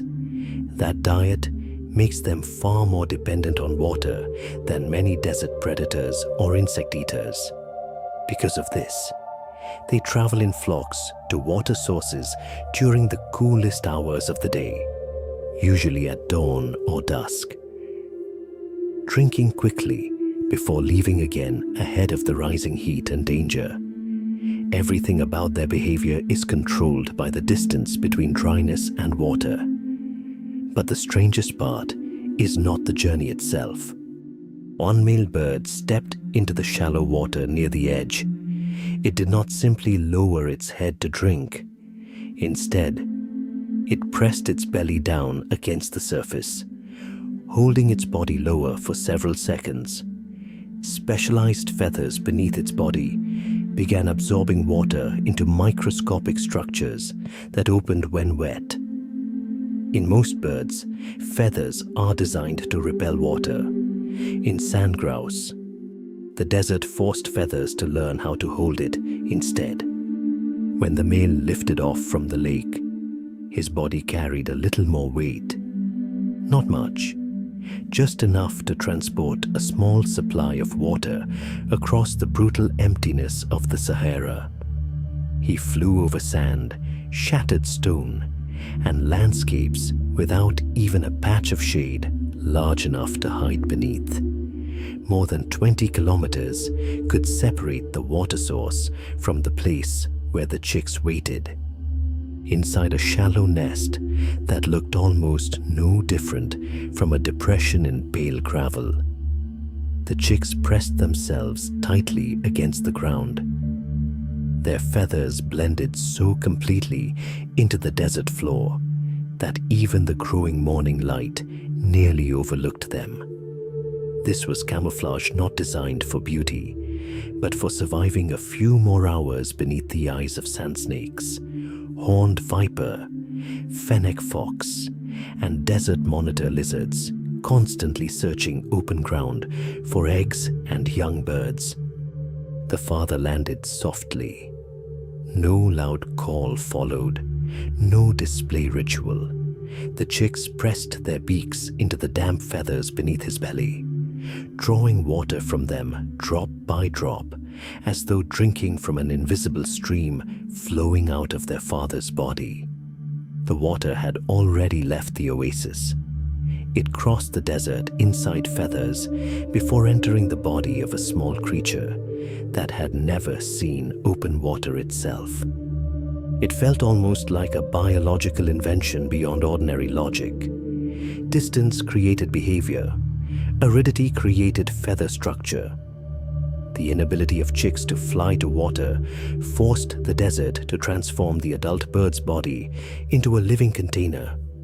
In this land, life does not survive through abundance. It survives through solutions so fragile, they seem almost impossible. As the male departed once more, and the final traces of water disappeared from his feathers beneath the strengthening sunlight, the story also began to move beyond the oasis. Ahead waited wider expanses of the Sahara, where creatures unable to hide beneath stone or carry water in feathers would walk into the dawn, searching for dry leaves, small fruits, tender shoots, and the last remnants of moisture trapped inside plants, herds of antelope surviving at the edge of an endless thirst.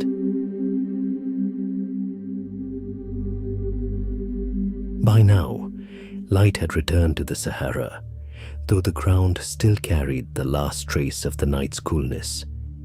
Beyond the small watering spots where Sandgrouse had landed with moisture hidden in the feathers of their chests, the landscape began to open outward from the edges of the oasis. The earth grew harder, brighter, emptier.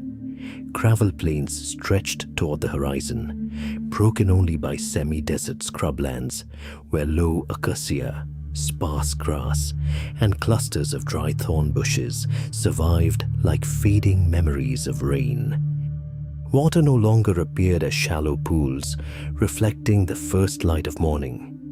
It hid inside leaves, inside tender shoots still holding softness beneath dry bark, inside roots drawing moisture from deep below hardened ground, inside shriveled fruit tightened by heat, inside the biological memory of Sahara, plants themselves, where every living structure had evolved around holding onto the smallest possible trace of water. Somewhere within that Sahara-Sahel transition zone, a Dorcas gazelle stepped out from the low shadow of a thorn bush.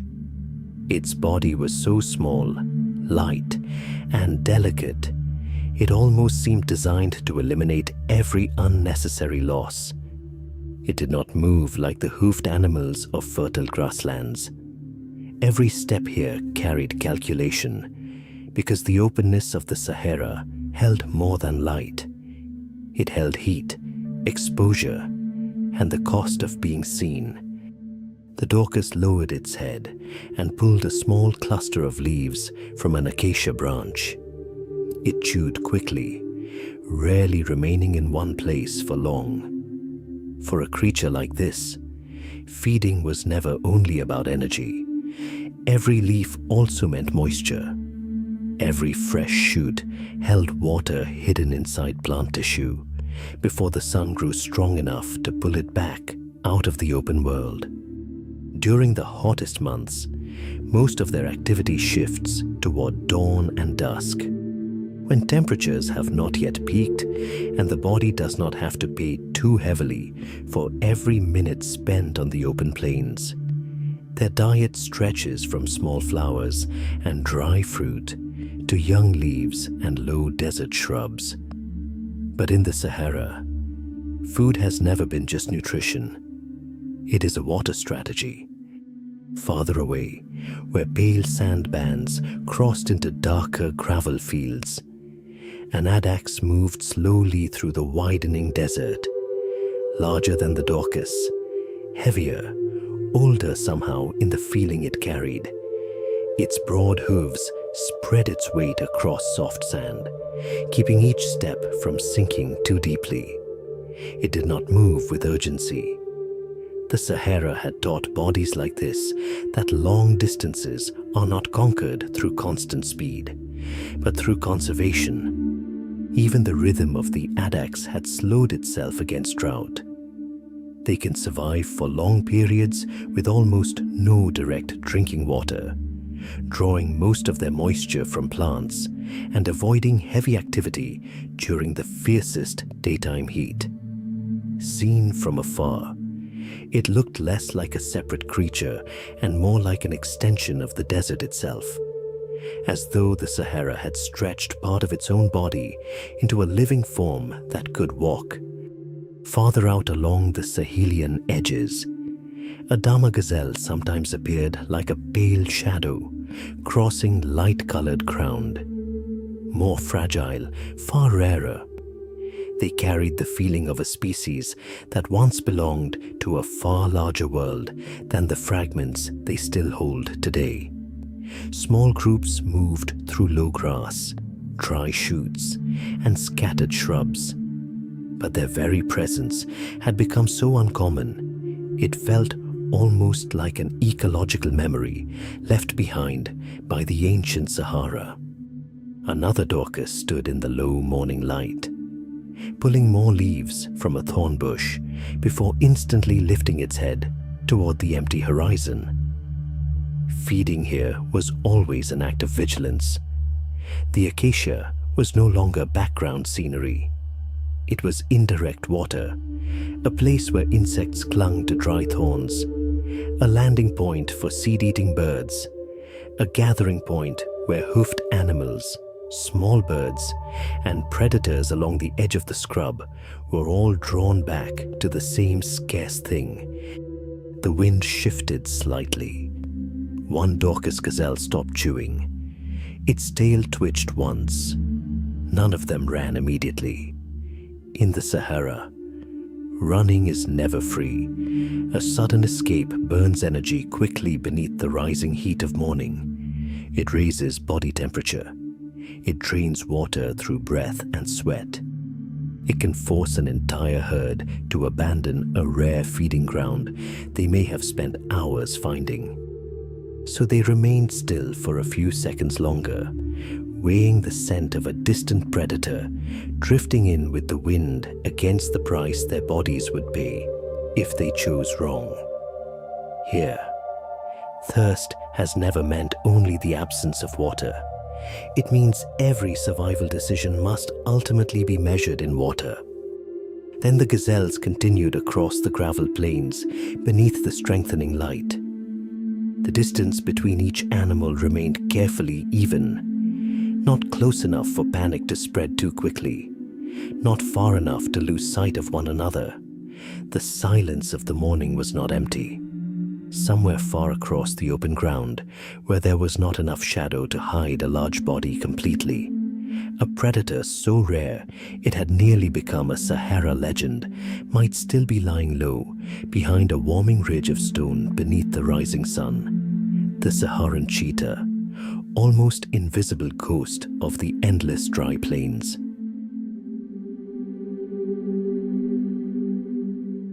After the Dorcas gazelles drifted beyond the gravel plain, the landscape did not immediately become empty. The Sahara is rarely ever truly empty. Even in moments that seem stripped of all movement, the ground still holds traces of the creatures that crossed it moments earlier. Invisible pressures gliding over gravel that shifts constantly between cold night and rising heat across the Sahelo-Saharan world. Early light spread low across the land, stretching the outlines of stone and revealing every slight ripple in the terrain, though the sun had not yet climbed high enough to turn every movement into a dangerous energy expense. Morning wind swept across the dry gravel beds, thinning the scent left behind by the gazelles, and dusting over old tracks, slowly fading from hardened earth. Farther out, where the open plain touched the foot of low ash-gray mountains, a small gravel ridge rested beneath the angled light, too low to attract human attention, too small to be considered real shelter. But in a world where almost nothing blocked the view, even the slightest shift in terrain could hide the outline of a body pressed flat against the ground. The Saharan cheetah no longer seems to belong to this era. The subspecies Acinonyx jubatus, Heki, once ranged across the dry expanses of North Africa, moving through rocky corridors, semi-desert grasslands, and ancient wadis where water appeared only a few times each year. Now, most of that space has fallen silent. The remaining populations survive in scattered fragments across Algeria, Niger, Chad, Mali, and Burkina Faso. So thinly spread, they sometimes feel more like memory than living biological presence. The number of adults left is so small that entire regions may pass months without a single fresh track appearing on sand or gravel. In ecological surveys across the Termit Massif, the predator is often described as a ghost living among stone and heat, a creature seen too rarely to ever become certainty. The strange thing about a predator built for speed is that it must live slowly in the Sahara. In the larger savannas farther south, speed can overcome distance. But here, where open ground stretches unbroken to the horizon, prey sees everything from far away. Speed only matters if the distance has already been reduced through patience. The Saharan cheetah hunts with wind, with low terrain, with morning light still too soft to cast sharp contrast.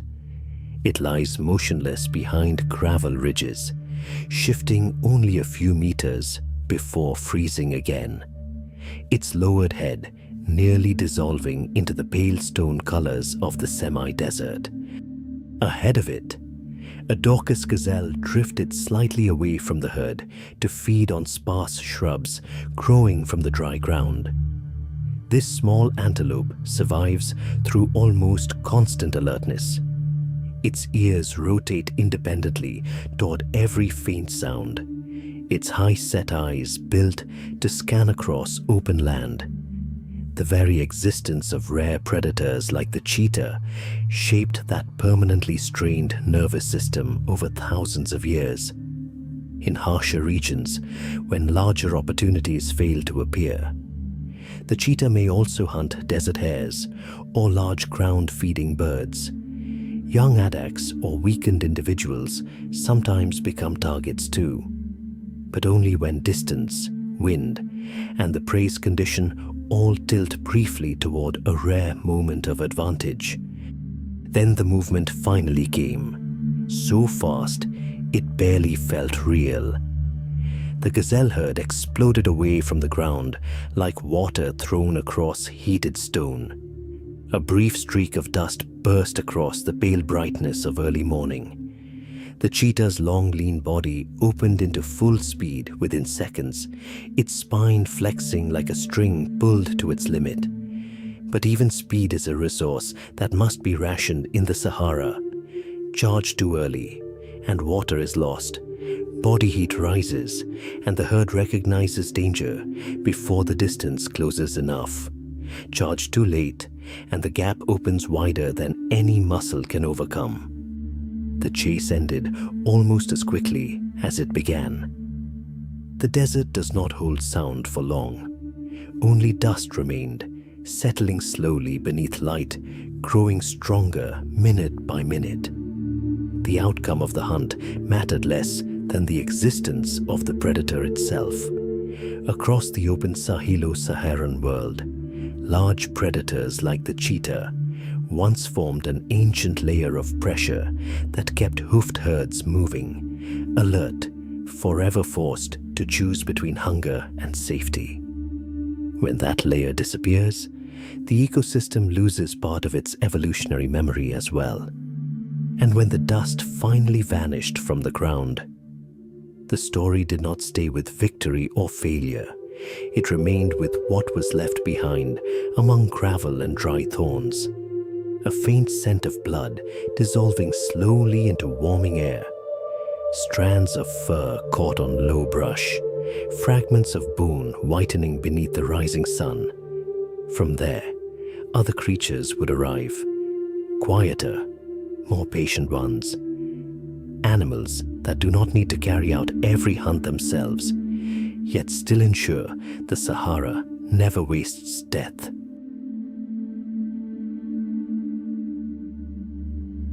Late into the night, as the first cold wind began sliding across the stone faces of the Sahara, the hunting plains slowly lost the violent tension that had filled them only moments before.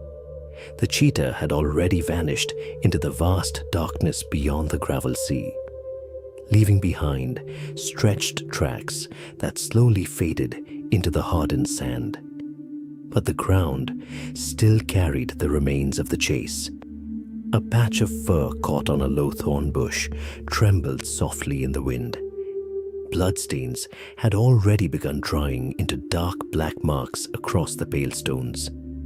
Farther away, near the edge of an ancient wadi, dead for many rainy seasons now, the remains of an antelope lay beneath the moonless sky, like a small island of flesh, bone, and scent, sending signals into the dark. In the Sahara, death never truly stays still. It immediately becomes a center of energy. From the endless emptiness of the desert, the first movements began to appear, slow, cautious, almost silent enough that only the sound of tiny stones shifting underfoot revealed that something was approaching. The African golden jackal arrived first at the edge of the darkness. Smaller, lighter, faster than the larger scavengers behind it. Its head stayed low to the ground, constantly turning with the wind, following the scent of blood that had already cooled after the hunt.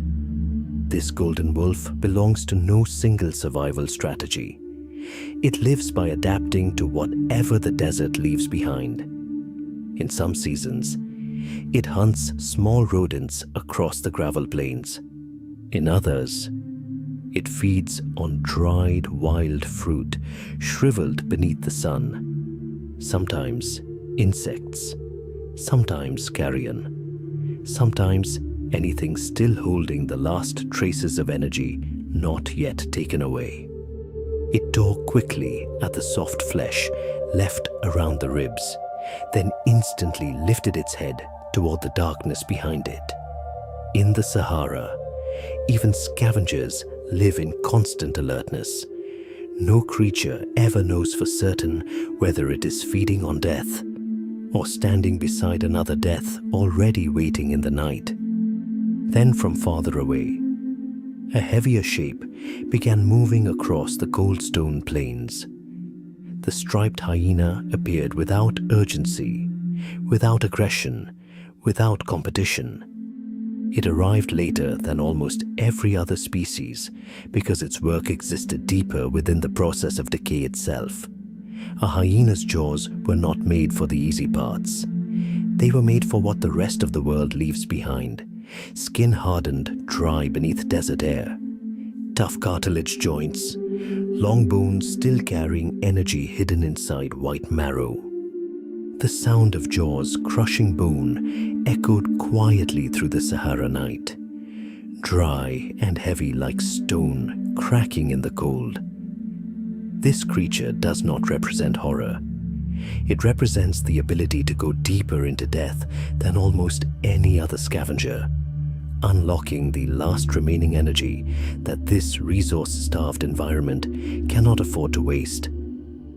Even after flesh disappears, life still exists inside calcium, inside marrow fat, inside the hardened tissues most creatures cannot process. High above the deep dark sky, brown-necked ravens began appearing as silent black shapes circling through the cold air before dawn. They did not land immediately. They moved in wide circles around the carcass, watching distances, watching the hyena's movements, checking whether larger predators still remained nearby. In this dry world, patience itself becomes a form of survival intelligence. Only when the ground had almost completely fallen silent did the black beaks finally touch the cold stones below.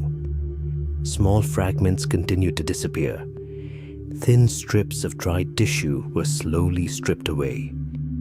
Then came the flies, the carrion beetles, the nearly invisible clusters of larvae, beginning the smallest but most relentless work of the desert. What remained of the flesh became food for insects. The insects fed small lizards waking near dawn, fed scorpions, fed tiny birds, fed entire layers of microorganisms silently living beneath the barren ground. What had once been an antelope running across the stone sea beneath moonlight no longer belonged to any single creature. It became food for the hyena, soft scraps for the jackal, a signal in the sky for the ravens, a place for flies to lay eggs, energy for larvae, for soil, for bacteria, for smaller chains of life continuing beneath the silent surface of the Sahara. After the apex predator, the story does not end with victory or defeat. It opens into something far older. In this desert, death is not allowed to remain still for long, because this is a world too poor in resources to waste even the smallest fragment of energy. As the bones slowly whitened beneath the final cold mist of night, desert winds gently pulled tiny organic fragments, mineral dust, and dry waste down toward the lower depressions of the gravel plains. There, ancient riverbeds dead for years still waited beneath the darkness for something rarer than life itself in the Sahara: rain.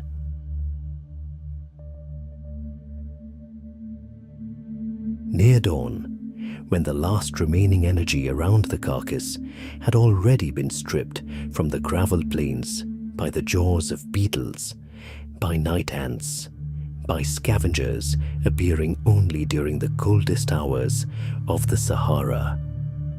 The wind began pulling whatever remained downward. Mineral dust slid across stone surfaces. Dry waste crumbled into ash-like powder. Insect wings so light they nearly dissolved into the air drifted through dark soil channels running between the gravel seas.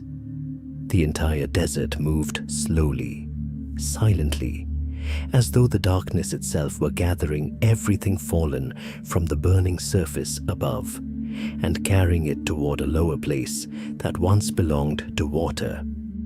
The Wadi revealed itself beneath the first light of morning, like the skeletal remains of a river lost long ago. The ground cracked into hardened plates. Old mud layers formed brittle crusts beneath the rocks. Rounded stones rested inside shallow channels, smoothed by floods that appeared only a few hours each year before vanishing back into heat.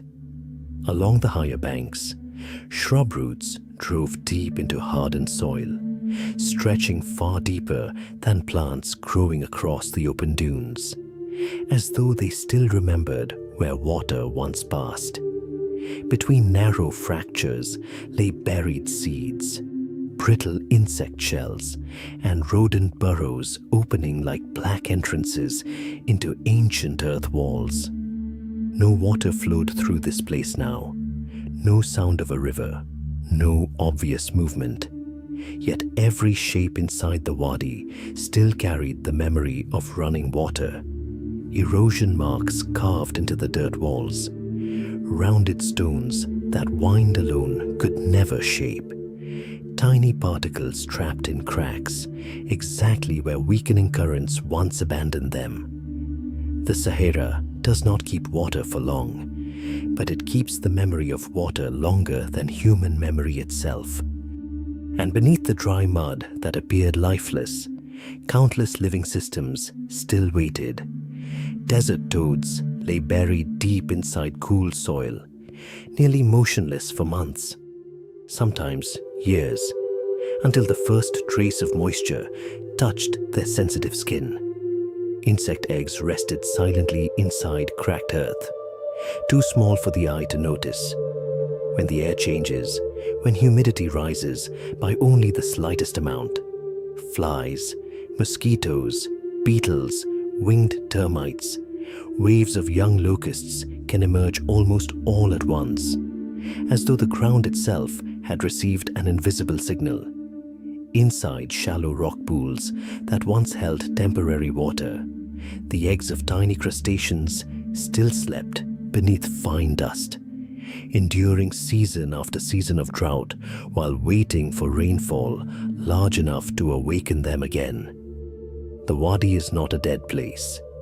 It is the Sahara's locked reserve, dry leaves from higher ground, animal waste, insect remains, mineral dust, organic matter, the seed bank of an entire season not yet arrived, all held inside this dry riverbed, like layers of biological fuel waiting to ignite.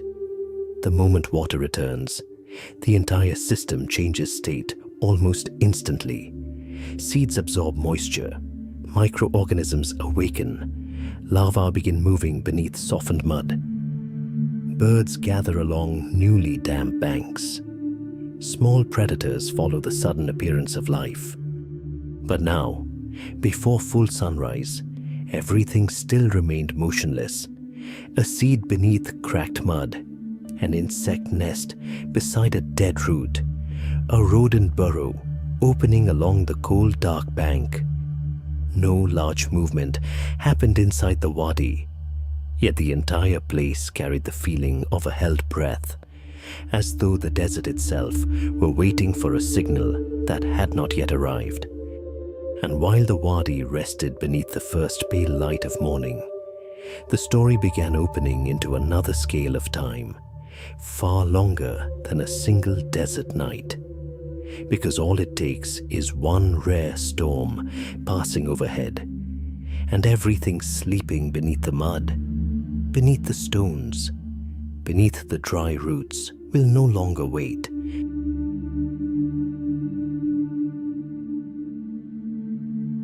For most of the year, the wadi lies there like an organ that stopped functioning long ago, layers of dried mud split into ancient fractures beneath pale starlight. Shallow channels stretching between broken stone and brittle shrubs, so dry they seem ready to collapse into dust at the slightest touch. Grass seeds remain motionless beneath hardened soil for months, sometimes through multiple burning seasons in a row, as though the entire valley has forgotten what water even means. Then, near the final hours of night, when heat begins leaving the rocks, a rare storm drifts across the Sahara, not large enough to turn the desert green, not long enough to change the horizon, only enough to open a brief doorway of existence that the entire ecosystem has been waiting for in silence. The first sign is not visual, but scent. A strange fragrance slowly rises from the soaking earth. The smell of wet minerals, of hot dust suddenly broken apart, of microorganisms buried deep beneath the sand beginning to wake. As droplets strike the hardened ground, compounds trapped in the soil are pushed back into the air, creating that ancient scent that arrives before people even hear the rain itself.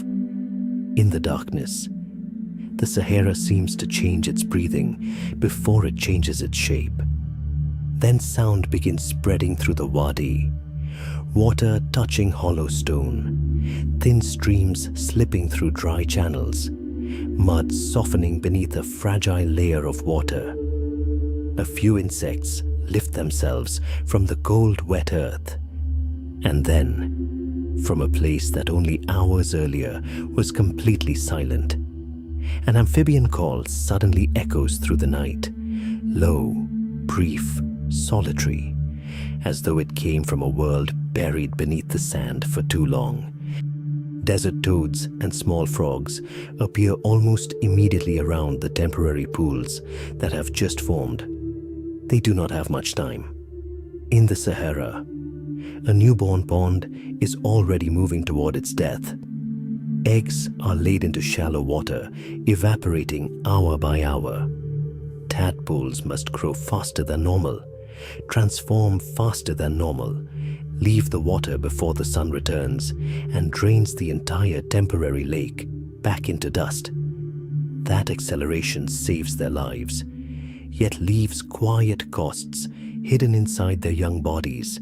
Smaller frames, weaker forms, lives forced to develop beneath the pressure of time already closing around them. Beneath the thin, cloudy water, drought-resistant eggs buried in the soil months earlier begin to split open. Fairy shrimp, tadpole shrimp, and tiny crustaceans rise into motion as though they had never disappeared from the Sahara at all. They are born only to race against evaporation. Their entire life cycle must finish before the earth dries once more. Fresh water also brings mosquitoes, flies, beetles, winged termites, and young locusts beginning to stir beneath newly sprouting grass. For a brief moment, a complete food chain assembles itself again in the middle of the dark desert. Insect-eating birds land along muddy edges. Sandgrouse walk beside shallow pools. Lizards emerge among wet rocks.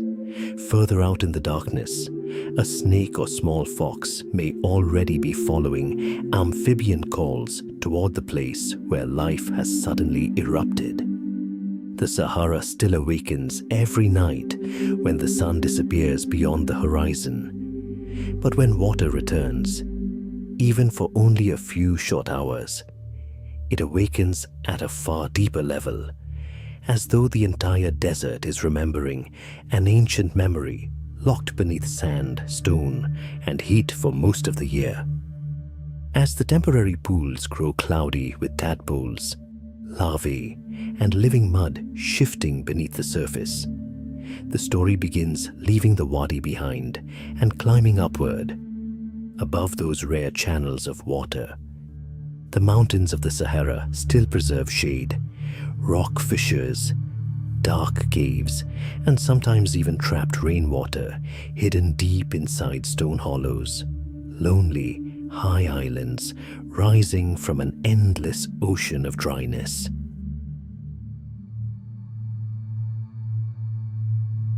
After the temporary waters awaken within the Wadi, the journey across the Sahara does not end in those low channels where mud still holds the footprints of the night. The perspective begins lifting away from the sandy floor, away from riverbeds that live only a few hours after rain, moving instead toward isolated mountain massifs rising from the ancient ocean of baked earth. In the pale cold light of early morning, a haga, T-Bestie, and a year appear not like green islands breaking the desert apart, but like deeper layers of the Sahara itself, places where elevation changes the rhythm of heat, shadow, and water. The rocks still hold the coolness of the previous night. Long shadows rest quietly beneath steep escarpments. Inside narrow stone hollows, moisture from the rare rainfall has not yet fully disappeared. The higher the land rises, the more complex the Sahara becomes. In the lowlands, life must constantly move between scarcity and waiting. Every movement depends on water appearing and vanishing again. But in the mountains, life no longer spreads across the ground. It clings to height. A crevice deep enough can preserve shade for hours after sunrise. A narrow cave may hold temperatures dozens of degrees lower than the world outside. In small rock basins, rainwater remains long after the memory of the storm itself has faded. Sheer cliffs become natural barriers against predators from below. Across thousands of years of increasing drought, these isolated massifs became the final refuge for many forms of life once spread far wider, as though the entire desert had slowly retreated upward into the last surviving layers of stone above the expanding sea of sand. On a narrow ridge where sunlight has only just arrived, a Barbary sheep stands motionless against the open air. Its sand-colored coat almost merges with the cliff behind it. This animal does not truly belong to the plains. Its body was shaped for slopes, for cliff edges, for surfaces where the smallest mistake means death. It moves carefully across loose rock, searching for dry shrubs hidden between mountain cracks, using elevation itself as protection from heat and predators. Then a young one pauses before a narrow gap opening between two steep walls of stone. There is no chase, no violent hunt, only cold morning wind slipping through the rocks and a brief hesitation above the emptiness below. Then it jumps. Here, life is preserved not through speed, but through balance, memory, and the certainty of every hoof placed upon ancient stone. High above the ridges, birds of prey begin gliding along the first rising currents of warm air. They barely need to flap their wings, simply stretching themselves into the sky while studying the smallest movement below the cliffs. A lizard darts across rock, still faintly warm after the cold night, disappearing into shadow before full sunlight reaches the mountainside. Reptiles here live between two extremes of temperature, using stone as heat source, shelter, and battlefield all at once. Deeper inside the caves, bats still hang silently from cold dark ceilings, waiting for night to return so they can continue hunting insects above distant water channels and oases below. There are places within a hagar where water does not remain on the sand, but inside the rock itself. Small gueltas hidden between mountain walls preserve life longer than most of the Sahara, sustaining fish, amphibians, and water-dependent creatures that survived thousands of years of drying climate. The greatest secret of the Sahara's mountains is not simply the presence of stone, but the ability to preserve. They preserve shadow longer, preserve coolness longer, preserve water longer, preserve the memory of a greener, wetter, older Sahara long after the lower desert below has forgotten it. And when the Barbary sheep disappears behind the final ridge, when the shadow of the hunting bird drifts away from the brightening cliffs, the journey no longer continues farther through space. It begins turning backward through time. Down below, across the cold sand, within rock fissures, around dark oases, and deep inside silent underground burrows. The Sahara night is entering its final hour before dawn. The final hour before dawn always carries a strange feeling across the Sahara, as if the entire desert is slowly lowering its own heartbeat before the light returns. Between roughly 4:30 and 5:30 in the morning, depending on season and latitude, the darkness is no longer as deep as midnight, yet the sun has still not touched the horizon. This is the hour of withdrawal for the nocturnal world, when every creature that has hunted, drunk, mated, or crossed the cold open spaces of the desert begins retreating toward its final shelter before heat once again seals itself across the land. The night now contracts into scattered points across the seas of sand and stone. A burrow opening beneath the base of a dune still holds the cool air gathered hours earlier. Cracks within the black hamada lie across the ancient rock like cuts carved into stone. The edge of an oasis sinks beneath a thin silver wash of early light, where the water rests almost motionless between silent palm trunks. Deep within a dry wadi, where the sand still preserves traces of moisture from rainfall, long gone, fresh tracks from antelope, foxes, and nightbirds overlap like temporary lines of writing, waiting for the wind to erase them. Farther along the low ridges, several daytime birds of prey begin waking, shifting position on the rocks as they wait for the first rising currents of warm air to lift them into the sky. The signs of disappearance begin long before the sun itself arrives. A fennec fox, its oversized ears nearly glowing beneath the pale blue light before dawn, pauses beside the entrance of a multi-chambered burrow before quickly vanishing beneath the sand. Its small body was shaped for the cold nights of North Africa, for hearing the slightest movement beneath the earth, for those brief hours when heat has not yet become a threat. Farther out across the open hunting grounds, the sandcat leaves the exposed spaces between low shrubs and broken stone. This nearly silent predator rarely remains above the surface once daylight appears. It slips back into old shelters where temperatures remain far more stable than the sand above, which will soon begin to burn beneath the returning sun. Jerboas and gerbils disappear almost instantly as well.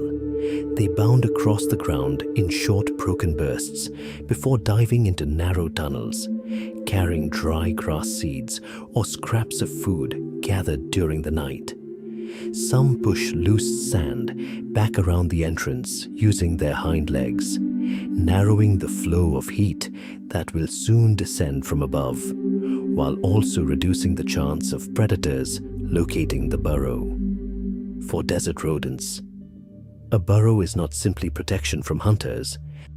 It is an entirely different climate, a more stable world beneath the extreme surface above, where the temperature swing between day and night can be severe enough to kill a small body within only a few hours. Lower within the ecosystem, the closing continues almost silently. Scorpions retreat beneath rocks, into cracks, or beneath dry shrubs, transforming from confident nighttime predators into motionless forms pressed tightly against the last remaining pockets of coolness.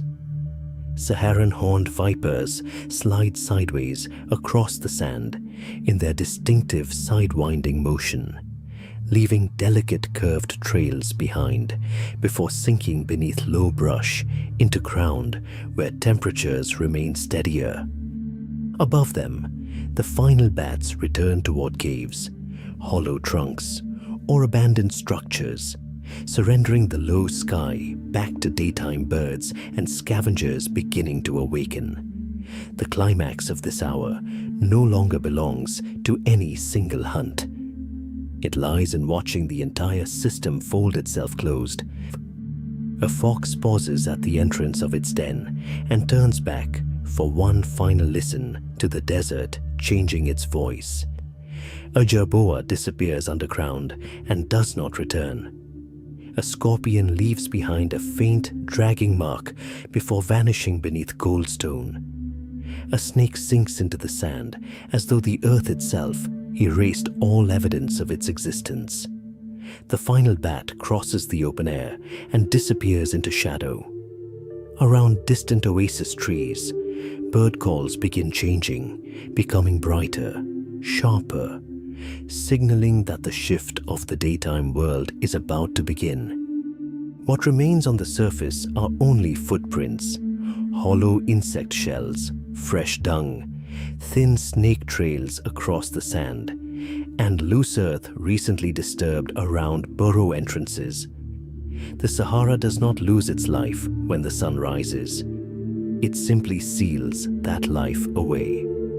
The true ecological event of dawn is not appearance, but transition, a changing of shifts between two worlds that never fully operate at the same time. Nocturnal species withdraw beneath rock, beneath sand, beneath the earth itself. Night predators slow their activity. Daytime birds of prey and scavengers begin surveying the open ground as it brightens minute by minute. The Sahara during daylight appears empty only because adaptation has taught every living thing the same lesson: no body should remain exposed for long once the sea of fire returns. And as the horizon grows paler with every passing moment, as the final footprints begin fading beneath the early morning wind, the surface of the desert no longer belongs to the night.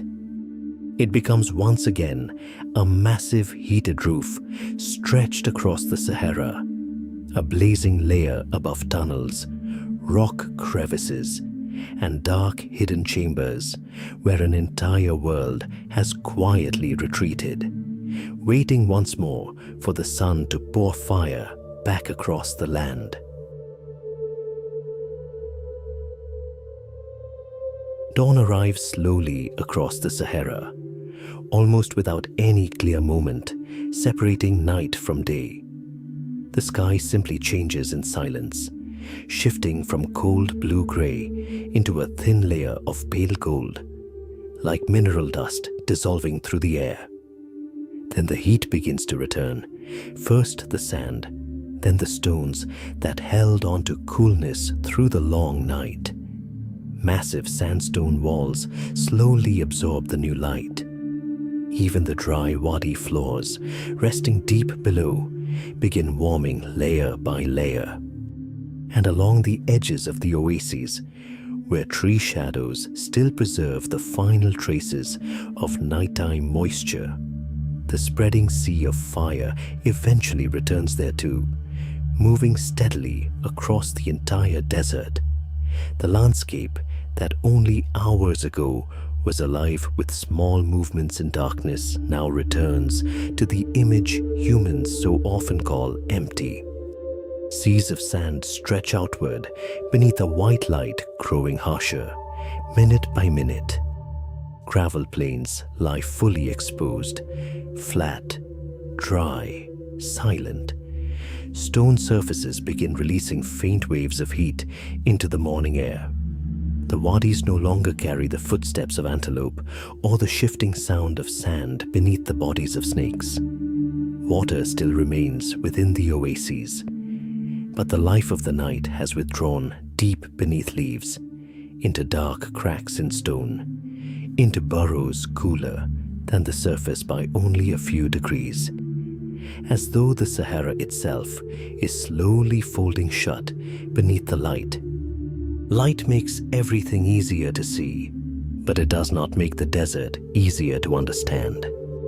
Across the surface, the creatures that moved through the entire night now survive only as fragile traces already beginning to disappear.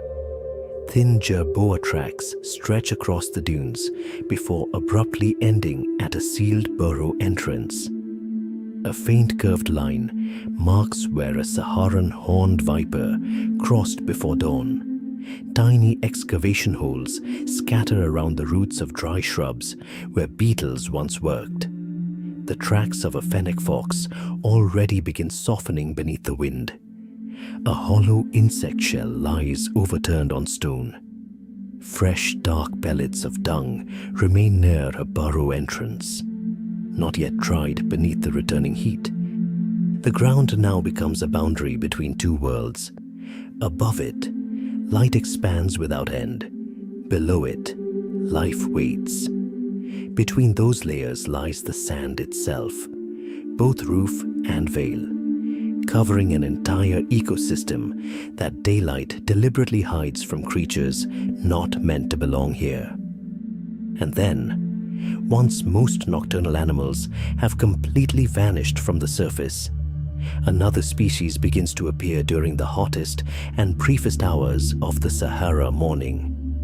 Saharan silver ants emerge from their nests, like fragments of moving metal crossing sand that grows hotter with every minute. They are so small, they seem almost impossible beside the immense scale of the desert itself. Even a light gust of wind can erase them from sight. Yet within these tiny creatures, the Sahara reveals one of its final paradoxes. Their bodies are covered in microscopic silver hairs, capable of reflecting much of the sun's radiation, while releasing heat back into the environment faster than most other insects. Because of this extraordinary structure, they can remain active on surfaces approaching 70 degrees Celsius, in places where nearly all other life has already retreated. While foxes sleep deep beneath cool sand, sandcats disappear into dark rock crevices, scorpions remain motionless underground, and snakes sink deeper beneath the surface to escape the heat. The silver ants emerge precisely during the most dangerous part of the day. They move rapidly across the burning ground, searching for insects killed by thermal stress. A fly dried empty beneath the sun becomes food. A fragment of dead arthropod abandoned on stone becomes energy for the colony. The harsher the heat grows, the more insect bodies the desert leaves behind, and within temperatures that seem almost impossible for life itself, another layer of scavengers quietly continues the work of the Sahara. The cycle of energy closes without any true center.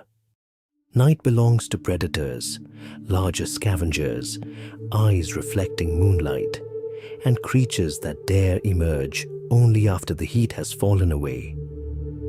Morning belongs to birds of prey, circling within rising columns of hot air above the stone plains, and to reptiles using sunlight to warm their cold blood. And the brutal center of the day belongs only to a handful of heat specialists, creatures that do not resist the Sahara, but evolved to survive precisely within its narrowest margin. The Sahara was never a dead land.